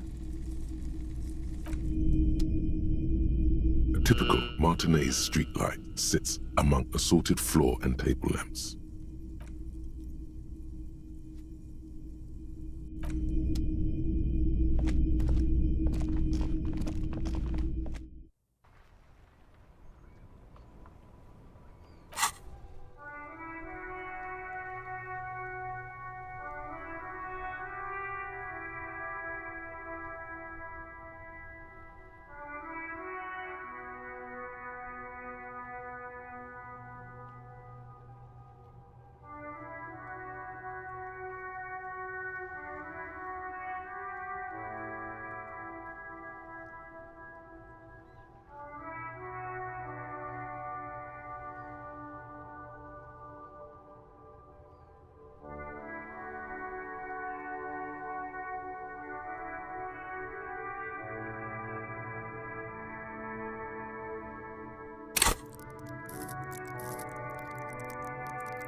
Inside, you see a set of steering levers, a radio microphone.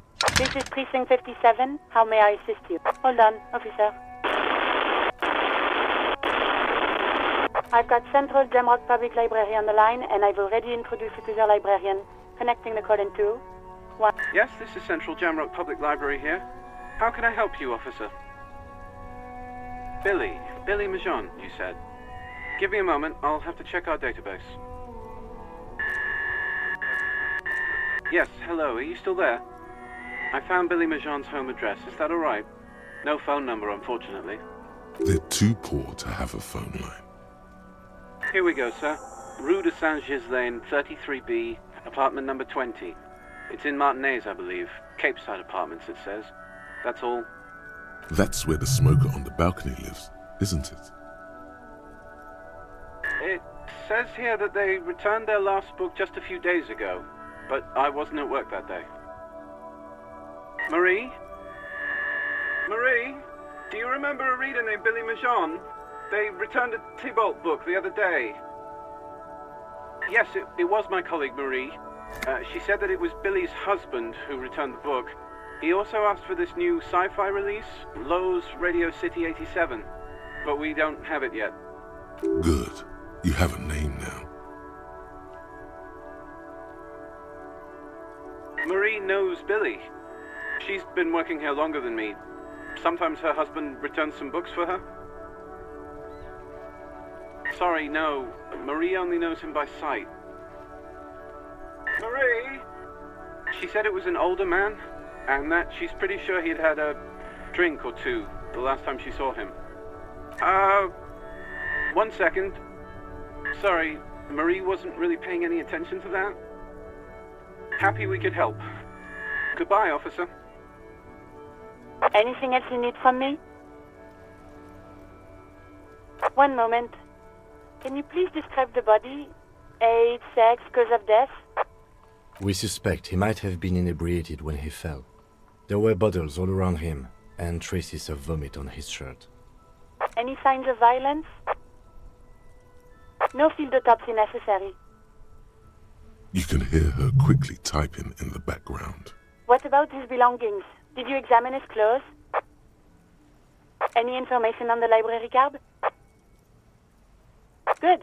You have a lead. Do you and Lieutenant Kitsuragi want to take the case, or should I assign it to someone else? I have assigned the case to Lieutenant Kim Kitsuragi. Please follow up on this library lead to identify the man. We'll send someone to take the body to the morgue. That's all for now. Thank you for reporting in. Is there anything else I can do for you? Just a... Sylvie Malay. Yes. Hello? Oh, great. What else do you need, Detective? Please, no. Not this again. Everyone saw your cool gun, Detective. You were trying to impress some people with it. Everyone was eating, and... you were waving it around in everyone's face, begging them to describe it. You said it calms you, and then you started making suicide jokes. It got pretty graphic. Oh, those again. I have been trying to wean you off them.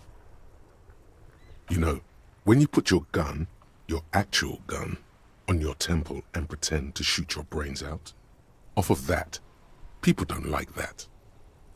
I remember this. You were screaming things like, "My brains are all over the wall, painting them red. I won't be seeing it, 'cause these are my brains. I can't see without my brains." There is silence on the other end of the line. No idea. All I know is next you were waving around money instead, saying things like, "Big bucks cannot lie," and "Guns can't buy money, but money can always buy guns." It almost looked like you pawned it. But believe me, I did not ask. You hear the... Anything else I can help you with, officer? 57th, over and out. In the cabin, you see a set of steering...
You take the legal documents out of the envelope, a 12 to 40 month construction period, and the zoning plan in the addendum.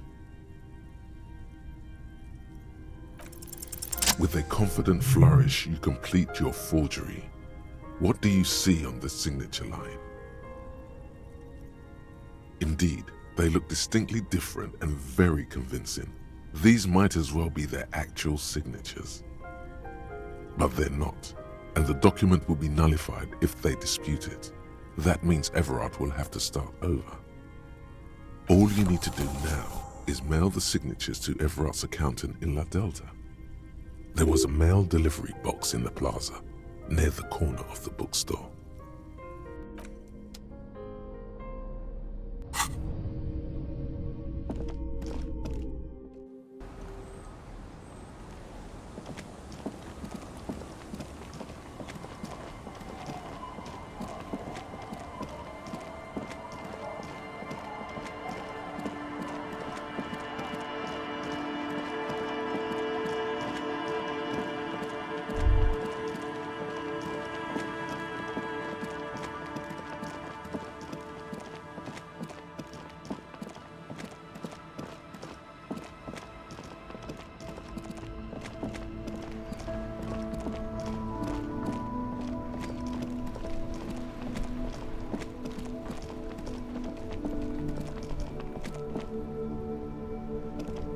The dented yellow mailbox greets you with its graffito, bullet holes, and an RCM sticker. Other than kicking? You drop the white envelope in the darkness. It lands with a soft thud on what sounds like a couple of letters. About a week's worth of mail has collected in there. They'll empty this very soon. Probably did the right thing. You can't trust that slug, Everard. You know he's going to play you somehow. All right, let's go back to Everard. If we don't mention anything to him, he won't know before it's too late.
The door seems to be locked.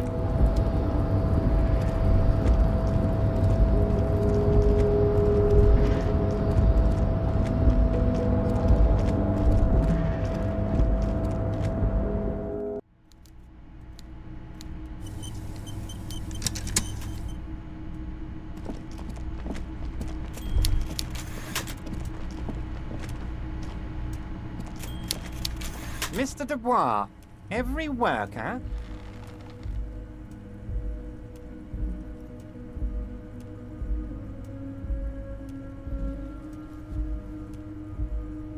And for his fellow man. That's right, Mr. Dubois. You're turning out to be quite the individualist there. So, you had business with me?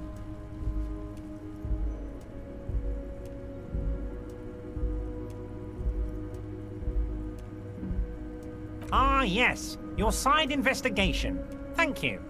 You've got some spirit clearing up phony drug accusations alongside this murder. I'll talk to the mayor and see if I can get you the key to the city, Harry. Now Actually, Rivershell doesn't have a mayor.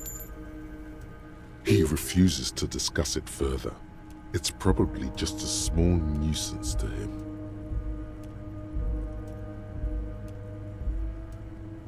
Mega rich lightbending guy? Oh my god. How did that get in there?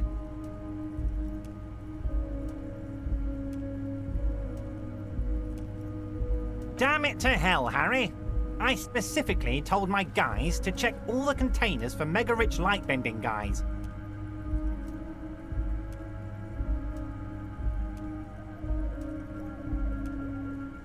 Honestly, Harry, we might be moving all kinds of suspicious things through this harbour, but I won't be caught transporting the light-bending mega-rich. I have a reputation to protect.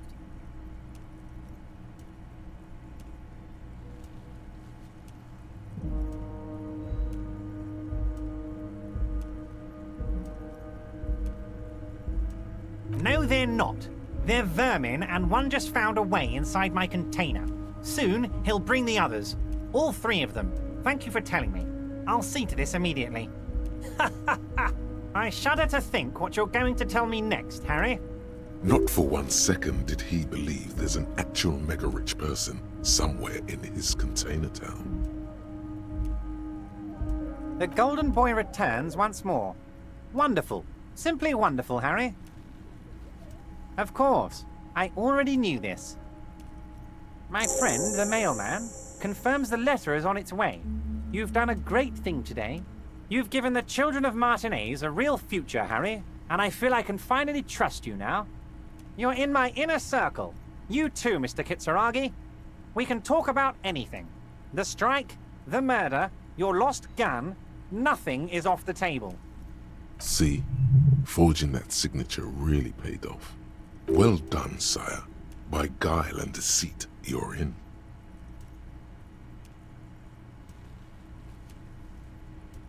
Harry, by now you should know I would never do anything tricky like that. However, if the construction noise and limited street access makes some people consider moving, well, let's just say there'll be freshly renovated buildings near the roundabout where those poor people can finally enjoy a significant uptick in quality of life. I'm talking real affordable workers' palaces. He proudly spreads his hands to demonstrate the size of the palaces.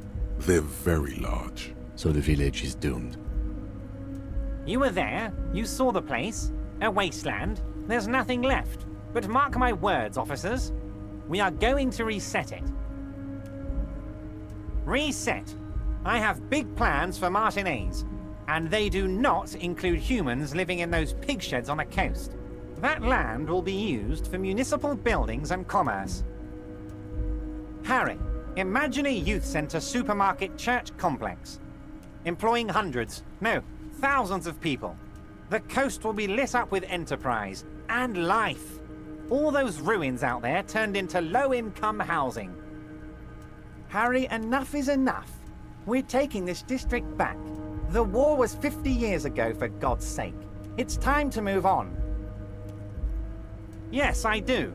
I got the centre, I got room for a retail complex, and in 4 years, I'll get the church too. The wheels are already turning, Harry. The wheels of progress. This post-war limbo, I won't stand for it. There are kids practically playing with their own feces out there. It can... And then there will be a giant statue of him, towering above it all.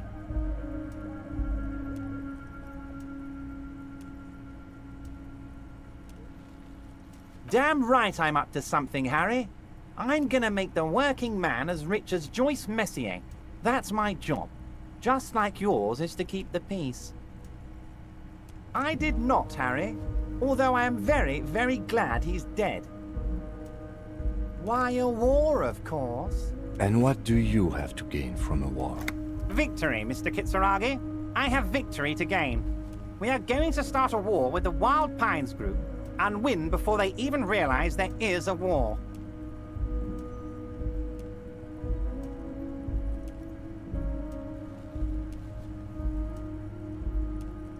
I have. It's a great story, Harry. Did you also know how the bee colony kills the giant hornet?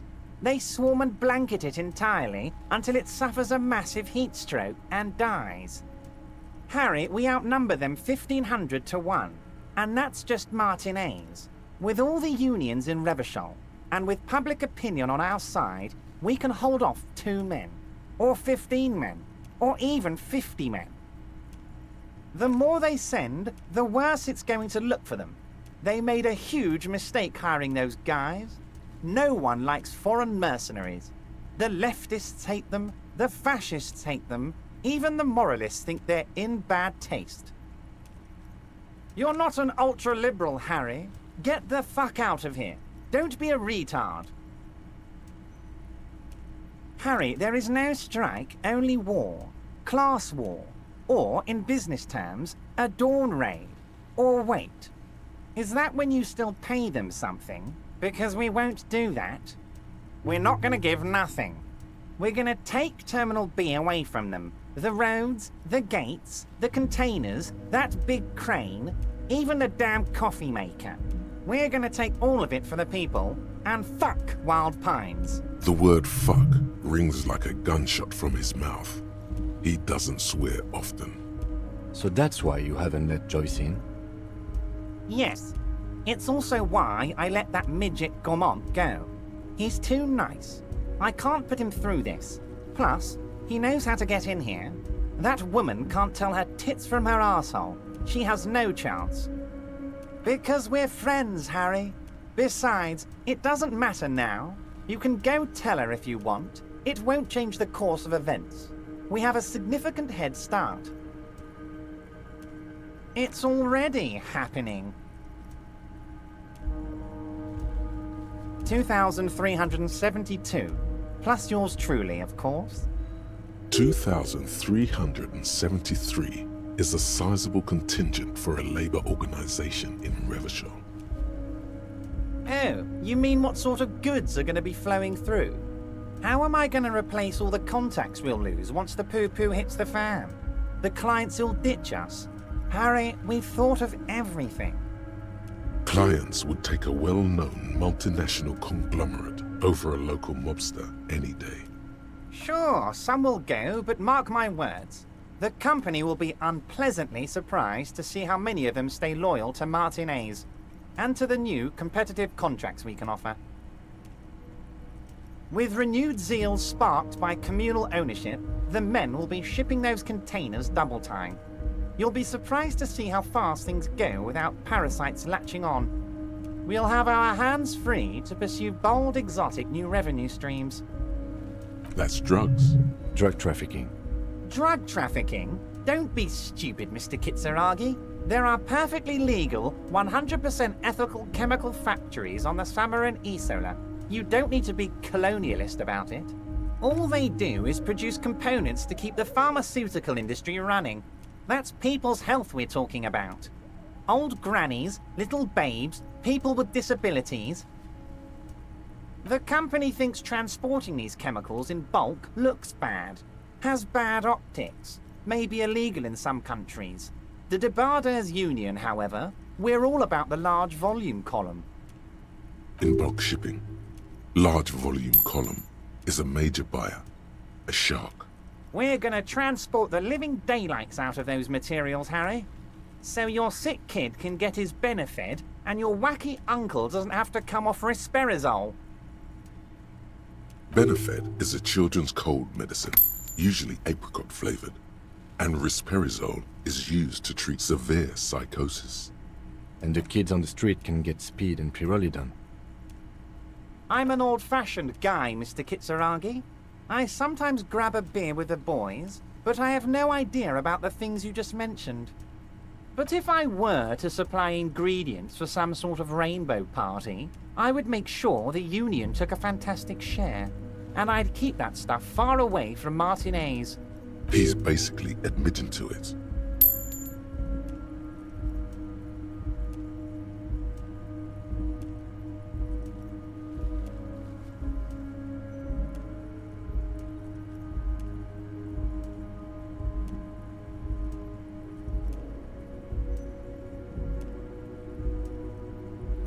Yes, of course. And while you're doing that, please go ahead and also tell the Wild Pines. I want to hear them squeal from the indignity. Nothing in his features betrays any concern. Anyway, let's not focus on the sensationalism of the drug trade. This hypothetical drug trade is all anyone ever seems to be interested in.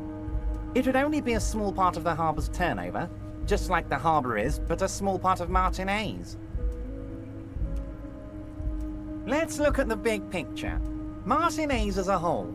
There are little girls out there with dreams of making music. Young mothers who want to start businesses. Models who want to walk catwalks and steel welders who want to weld steel. I'm going to unite them all into one economic body. We're going to incorporate this place to Kingdom Come. Everyone's going to be in on the wealth, and everyone's going to pull their weight.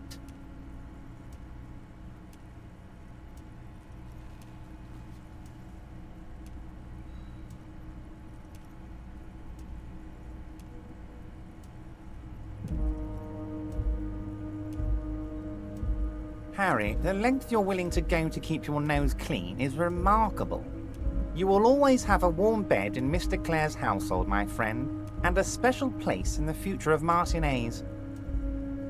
We're way past specific union members now. This is the big time. We're talking about the future of Revachol here, Harry. You can bother Leonard with that. He loves to run his mouth on such matters. But I'm in big-time mode, Harry. There's something different about him now. He's more vibrant, more alive in his big-time mode. Harry, I've got to be honest with you. Your gun was found 2 days ago. Withholding this information weighed heavily on me, but it had to be done. An old woman has it, and let me tell you, Harry, word on the street is she's a character, so watch out. This must be the woman who bought the gun from Roy. The one he described as terrifying. Yes, the same one. I see you've done your research. The pawn shop made the gun easy to track. Crazy stuff, Harry. Selling your gun like that? Wild. Union Boy's gonna help you fix it. He winks at you. Don't worry, Harry. The neighbors of this old woman contacted my men because they trust me and the Debardeurs Union. Apparently, she was waving it around at the entrance to her building. Unfortunately, I don't know anymore. You're gonna have to go in blind, Harry. But she's an old lady. How dangerous can she possibly be? Oh, and she calls herself the Pigs. There it is again. The Pigs. Like Roy said, not good at all. I, for one, find it refreshing. Finally, someone calls themselves a pig. As I said, she's a character. I didn't have time for details. It sounds like she's unstable, but don't worry. No one got hurt. We might be looking at someone with a medical history here. Watch out. Unstable is good, actually. She will be easier to disarm. No, wait. Actually, unstable is pretty bad. I already have. Tonight, starting 10 o'clock, near the old fish market on the coast. The one on the boardwalk, a little past the fishing village. Be careful, Harry. I would never set you up for anything dangerous, but you did ask for this. Now, back to the fun stuff. She will be there from 2200 hours till 0200 hours. More fun stuff. Seems like we already have fun stuff to do. Great, Harry, great. I think we have truly built a bridge between Martinez and Jamrock today. We have united the RCM and the Debardeurs Union. This has been so great. I'm sorry we don't have more fun things to do together, but if you ever feel like bouncing something off me, my door is always open.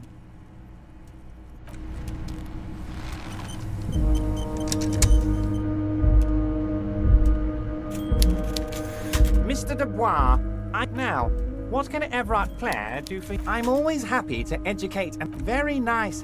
What?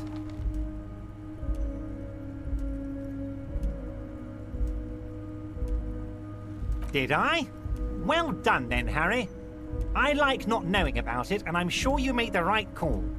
I spend the whole day delegating tasks, and it's a great relief to see people taking initiative. I don't even want to know what all of that means. Brew, shady, alcohol, turned off. I'm gonna let the world surprise me.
A mirror hangs on the bathroom wall.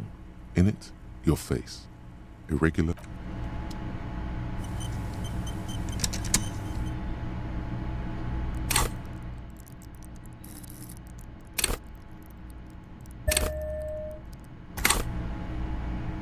A mirror hangs on the bathroom wall. The chain cutters slip out of your hands as you...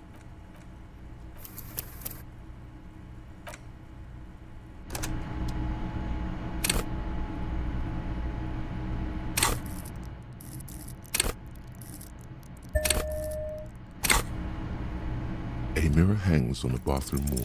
The faucet is quite terribly mangled, but you just might be able to twist its parts into place. You handle the chain cutters deftly, applying just enough pressure.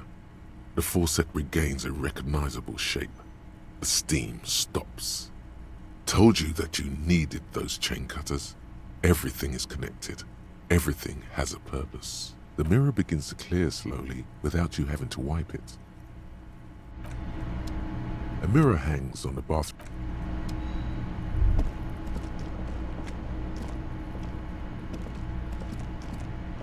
The bed is still cold from the break.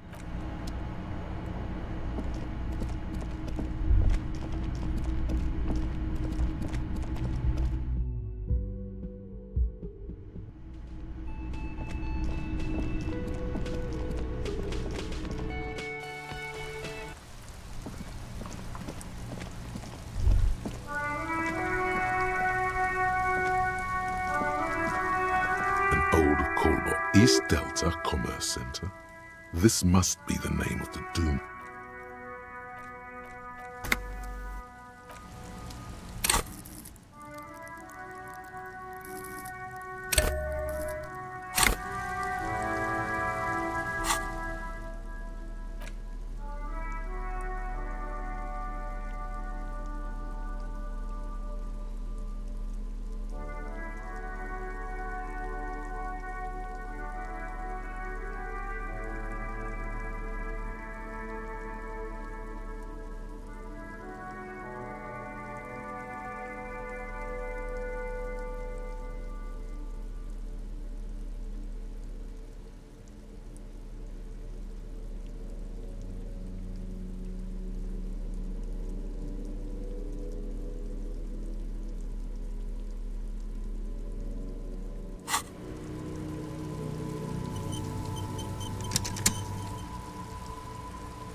An old call box with a matrix of push buttons. East Delta Commerce Center. This must be the name of the doomed commercial. Whatever she says, it can't hurt you. You're a different person now. Stronger, healthier, and... Alright, maybe not healthier, but it's a bonus that you've drunk so hard you can't remember any of your past relationships. Oblivion's the ace in your corner. There's a light buzz as you press the doorbell, waiting for her to answer the call. It's cold outside, and you can hear the wind blowing into the speaker. There's the static again, whispering like a seashell pressed against the air. Yes, hello. This is Triton Tenniel Electric. Have you come to place an order? My God.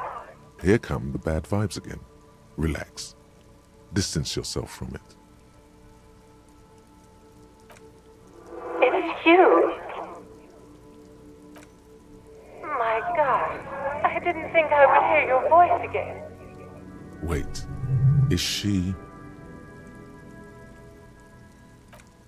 Michelle, just please. Why did you even call? I don't understand. You've been gone for months.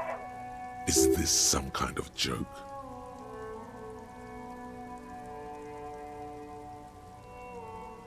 The voice from the intercom doesn't answer, but you can hear her breathing. Wind blows into your microphone again, crackling and echoing in the box. Ever since I came to work here, it's been different. As if my mind's been wiped clean. It's so nice. And then it hits you. She tries again not to cry, and still doesn't succeed completely. Her quiet sobs sound old and distant, as if her voice is being played off a wax cylinder. Her sound melts into the static from a long-distance phone call. From time to time, you can hear people talking in the distance, but can't make out any words. This is where you hung up the call the last time, but the recording is still going. A phone rings in the office with an old-fashioned chime, and someone walks by in a pair of heels. The static is like a warm blanket wrapped around the sounds. No one replies, but the static grows stronger like rainfall. Then a female voice speaks out, completely different from the one before. Glorious and total somehow. Her words are too cold to comprehend. She smells of sodium lights and rain streaks on car windows. Eyes like pilot lights watch your shape in dark hallways, guttering. So... it was a recording trapped in the circuitry from some ancient tenant. This sometimes happens. Shall we conclude here? We have other mysteries to solve. I don't have time to explain it to you right now. Maybe sometime later. Don't take this the wrong way, but during our short stint working together, something weird is almost always happening to you. That is true.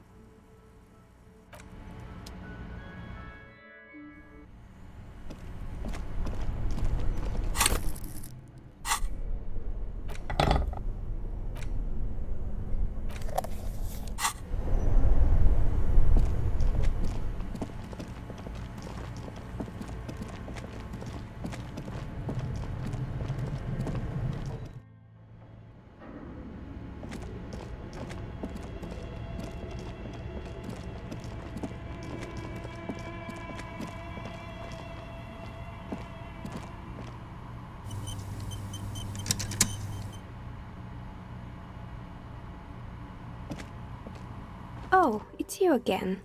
Are you looking for a die?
Oh, it's you again. Are you looking for a die?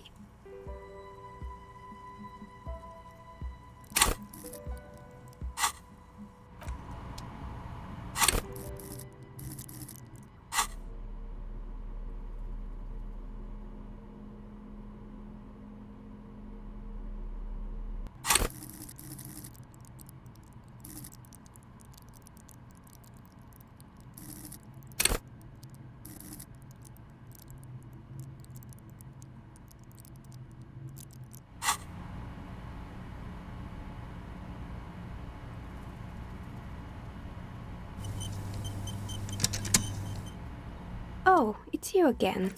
Are you... Aside from getting naked, you're not sure.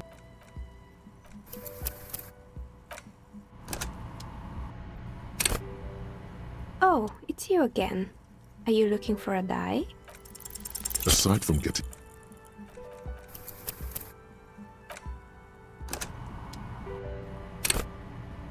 Oh, it's you again.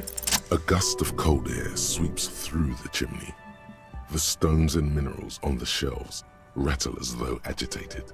For a moment, it almost feels as though you're outside the building, exposed to the atmosphere. Didn't we already talk about this?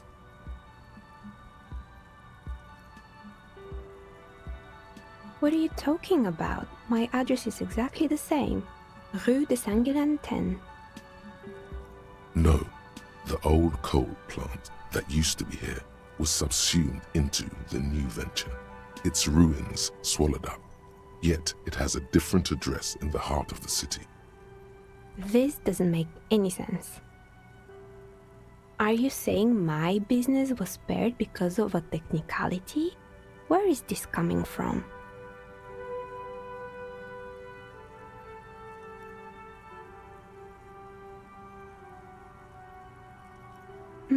You're right. I should take a trip to the roof once the snow is gone. Does it mean that I'm safe from failure? She starts laughing, her fingers trying to rub away the exhaustion from her face. Do you know what this is?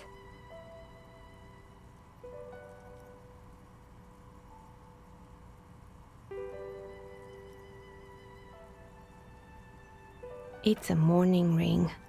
I made this when my first company failed. It was a small jewelry shop right here in the East Delta Commerce Center, built with the little I inherited from my parents. I drove it into the ground within a year. I didn't have what you would call a viable business plan.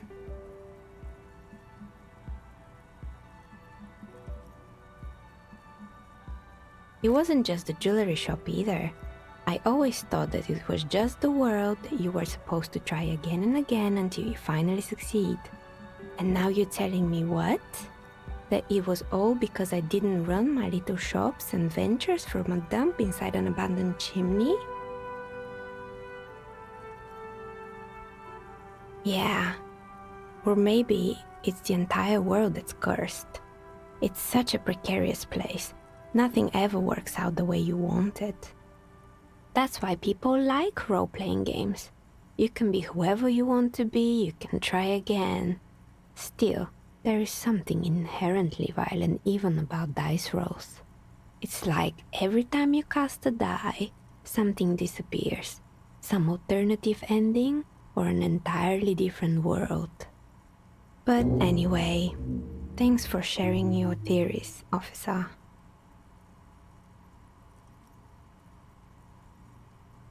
I'm sorry.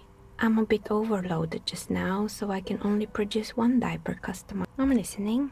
Good.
You finally made it, haven't you? People point fingers at you and whisper to each other when you pass by, wondering to themselves, where did that man get such a cool jacket? Did he receive it upon graduating the École Normale Supérieure de Badasserie? Is he dangerous? You are very dangerous, my friend. Dangerous and cool. In fact, no one dares to say a single thing about the jacket. But believe me, they are all very impressed.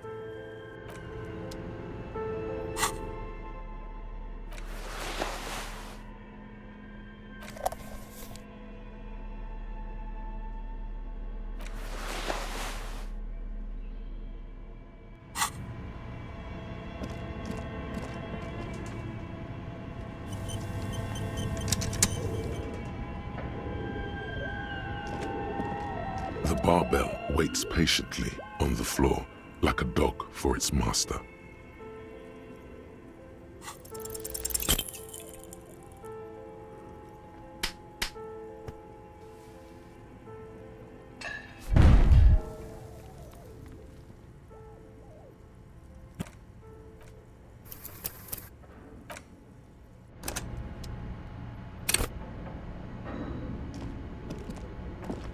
The barbell waits patiently on the floor, like a dog for its master.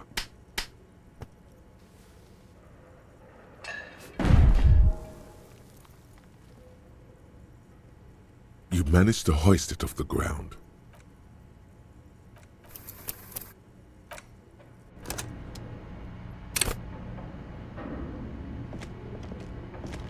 The barbell waits patiently on the floor, like a dog for its master.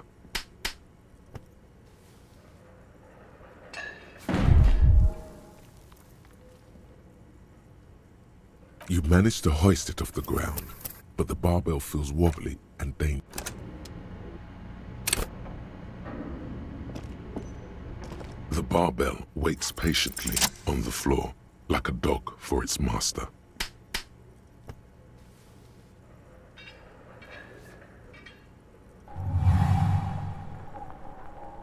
Conjuring up an inhuman amount of strength, you raise the barbell up in the air. Your biceps tremble, but you're a savage. This is a children's game.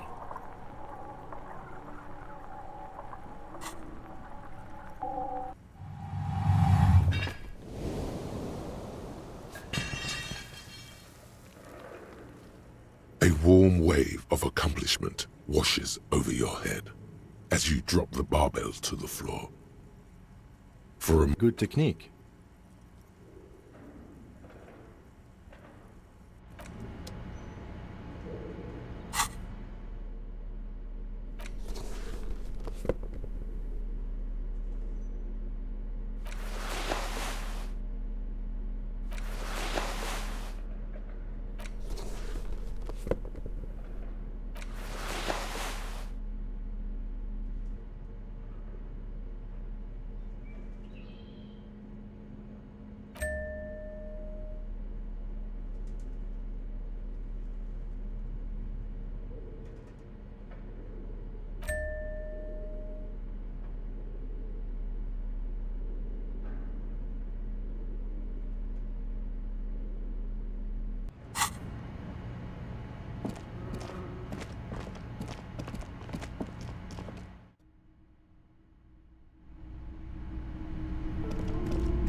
Hello again, esteemed officer.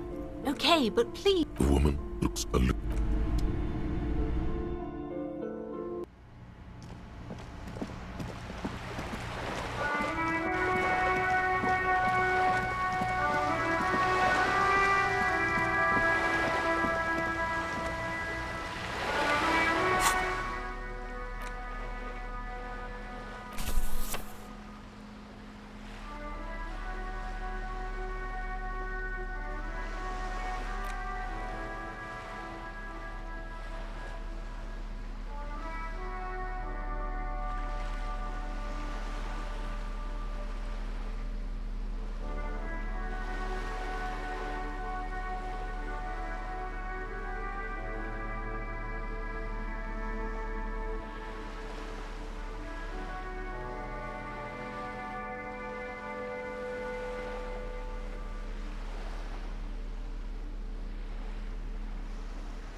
A weathered brown door.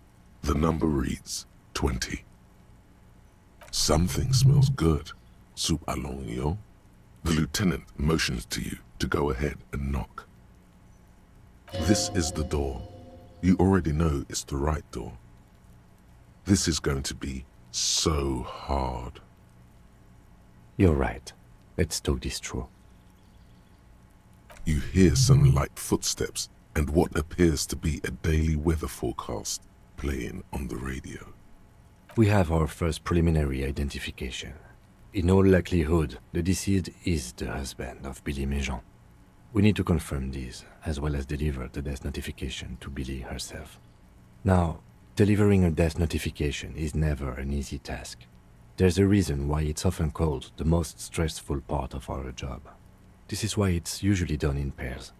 You got this. I'll be monitoring reactions, ready to act if necessary. Dead? Just don't say that you know how they feel. You don't.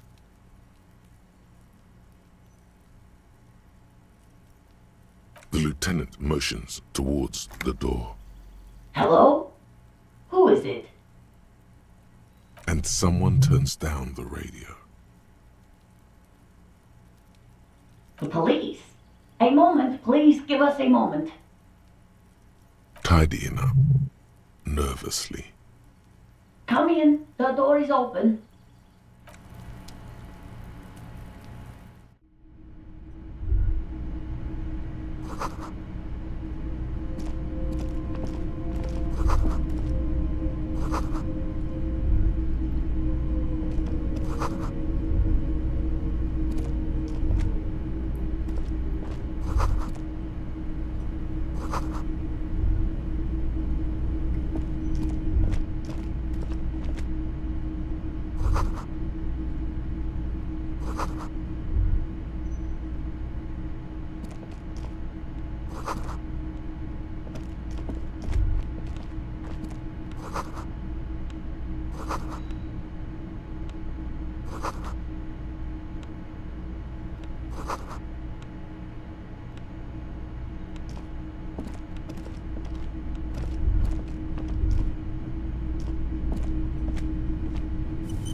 It's you, from the bookstand.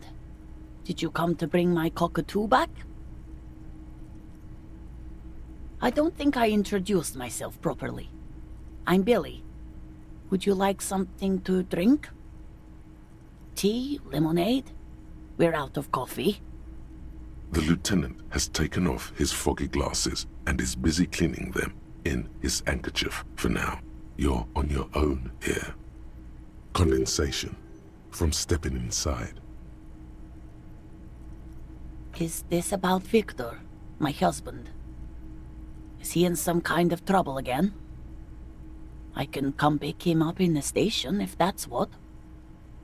Keep it together. You don't want your body language to tell her the news.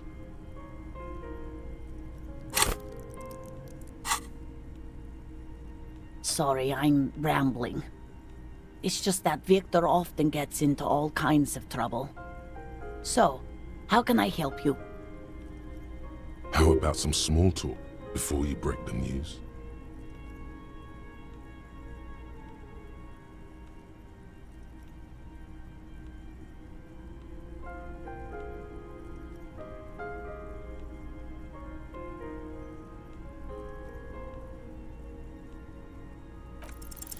You've done this before. Just keep your focus.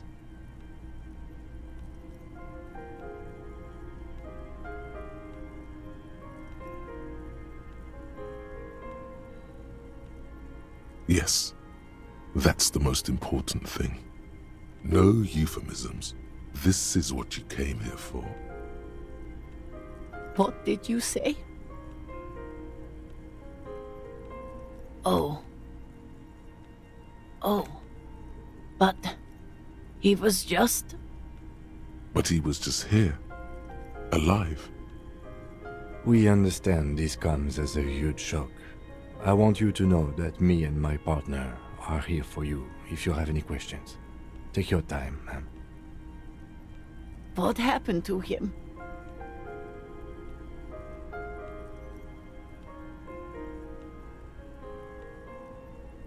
Was he drunk?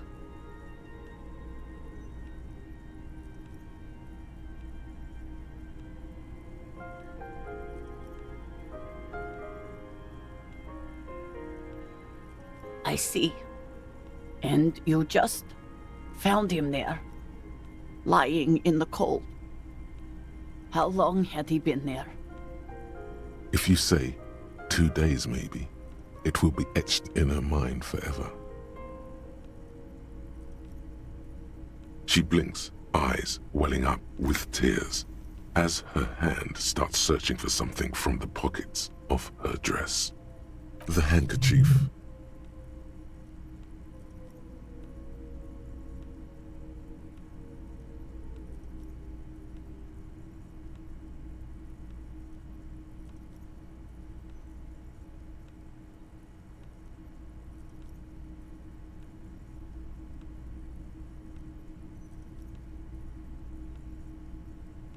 Yes, thank you. Is there anyone we could call for you? A friend, a family member, someone who could be here for you? No. I just need to tell my girls. Unreal.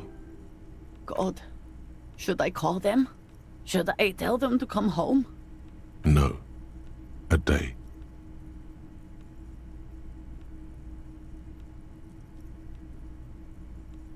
Good. That's probably the right thing. Thank you. Just tell me, what do I need to do next? Where is he? Can I see him? We've taken him to the city morgue. The local coroner will be contacting you shortly to arrange the funeral. Here's his number in case you want to contact him earlier. A very good call. Is there anything else that the RCM could do for you? No, I'll call you if something comes up. Thank you. Thank you for telling me. I'll call if... We should step outside and talk.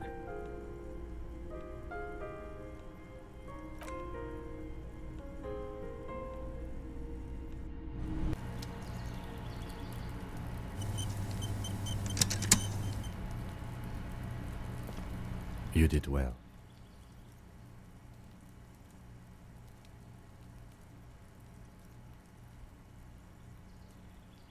I'll call the station when we're finished with the day, and let them know the name of the deceased. They'll manage. They have to. It's not your place to live their lives. That's it. We should get back to our case now that our duty here is done. Let's go.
You're back? Good. I fear I've told... Is there anything else? Oh?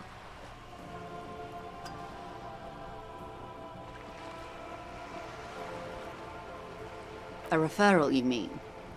I take it this was for someone in the RCM. Don't answer that. Oh my. A real door. The lieutenant does not say anything, but you hear the nylon of his jacket rustle as he looks at you. That's good to hear, Detective. Police work is rarely pretty, but it sounds like you did what you had to do. Her bartering mind cannot fathom that you didn't ask anything in return. Frankly, what was done was not pretty at all, but neither was it illegal, and it was not for nothing. I advise you to be very selective with what information you choose to share. This may have consequences beyond our line of sight.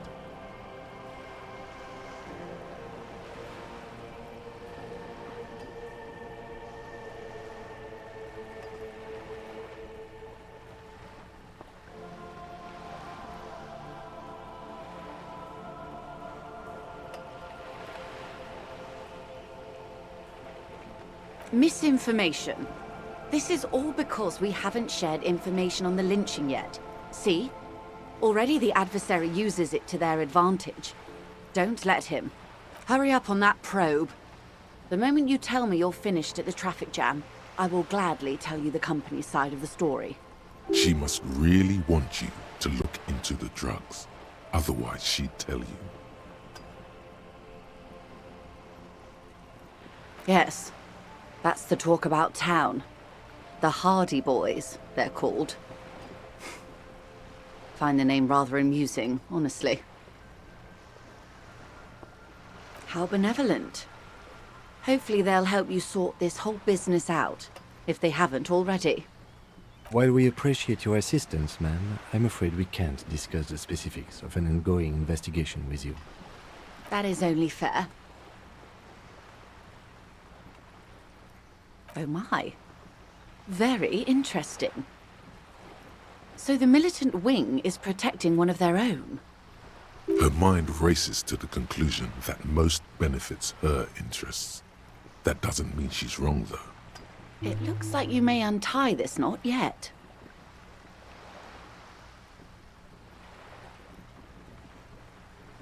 Naturally, Detective. There are lighter topics to gossip about. Did you now? What sort of borscht is he making? The strike brew. That's a classic. And by turn up the heat, I presume you mean put more alcohol in it? Beyond curious. I will choose to interpret that as you turning the alcohol in the strike brew down. For the sake of our professional relationship. And because I don't like the idea of them any more drunk than they already are. What else? Sounds like he has you running errands, Detective. A well-established dominance ritual.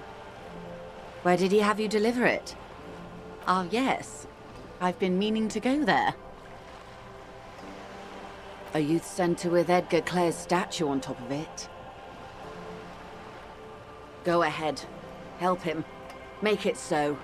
I have no power to stop him. Yes. I'm sad I'll never have the time, Detective. I've always wanted a dilapidating fishing village. She is more defensive about it than usual. Full of ghosts and ancient memories. Has this errand yielded you any information? Of course, Detective. You can always drop by later. What would you like to know? Good. What we do... There was a touch of discomfort. The Pine, and that is... The Wild Pines group is one of the original. She nods. Of course. Of course. Don't tell her you've met Everard right away. Of course. Anything to help. I am sorry to have been the bearer of bad news. More lessons in basic reality? My favorite part of the day. Go ahead, ask me anything. Glad to have been of assistance.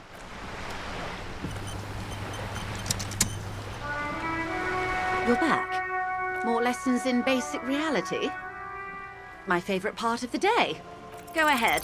6 kilometers southwest, in the Valley of Dogs, Junior Officer Chad Tilbrook takes aim at a rabid black dog licking its wounds in the grass. To his left, his partner, Emil Mullins, whispers, "You heard what happened to Tequila Sunset in Martinez?" "Yes, he lost his mind," Tilbrook answers, fingers on the trigger. "Don't worry, Emil." He pulls it out slowly. Slowly now. He'll find it again. We always do. You? You're an officer of the RCM. Preciso Mundo. Nothing more nor less than the de facto law enforcement body of post-revolutionary Revachol, Detective. Yes, we are the Revachol Citizens Militia. He's being sarcastic.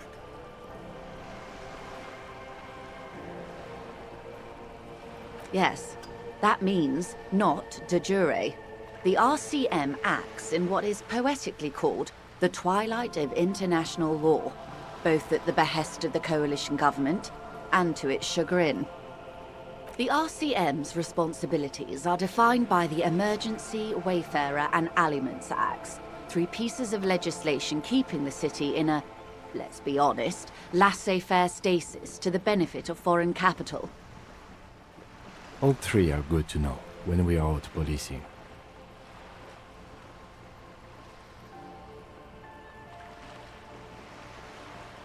There's nothing basic about your role, Detective.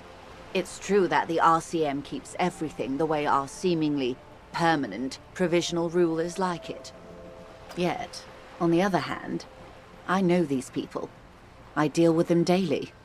Let me tell you, dear, they are not fans of you. The post-revolutionary decade was a disaster for the coalition government. Revachol in the 20s was hell, especially on the west side of the river. Gang warfare, a botched privatization scheme, a nuclear pile meltdown. They called it the international zone because no nation wanted to claim responsibility. The RCM restored peace where the coalition failed. A true blue citizens' initiative. They will never forgive you. That's somewhat of an exaggeration. In reality, ours is a mutually beneficial arrangement. Revacholians get to keep the peace in Revachol, and the coalition doesn't have to worry about it. Anyway, sorry to intrude. Please continue. Yes, Lieutenant. Permit me to conclude with this. Who you are, to me, is the police. The only legitimate law enforcement authority in Revachol. And if those authorities drink so hard they need help recalling the basic terms of reality, well, I'm here to help. Nothing more. Yes, he's being sarcastic. We are. Yes, that means not de jure. The RC permit, and if those authorities drink so hard, glad to have been of assistance.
Vigilance officer?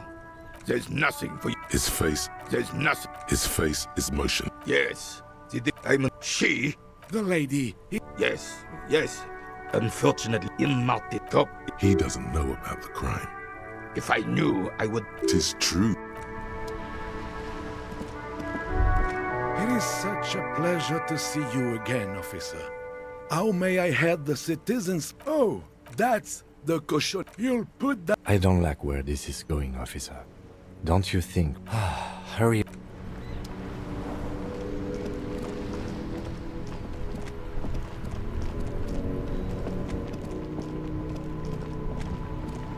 Inside, you see a set of steering levers, a radio microphone, a pull-out toolbox, and... This is Precinct 57. How may I assist you? Still no word, I'm afraid, sir. I know it must be frustrating.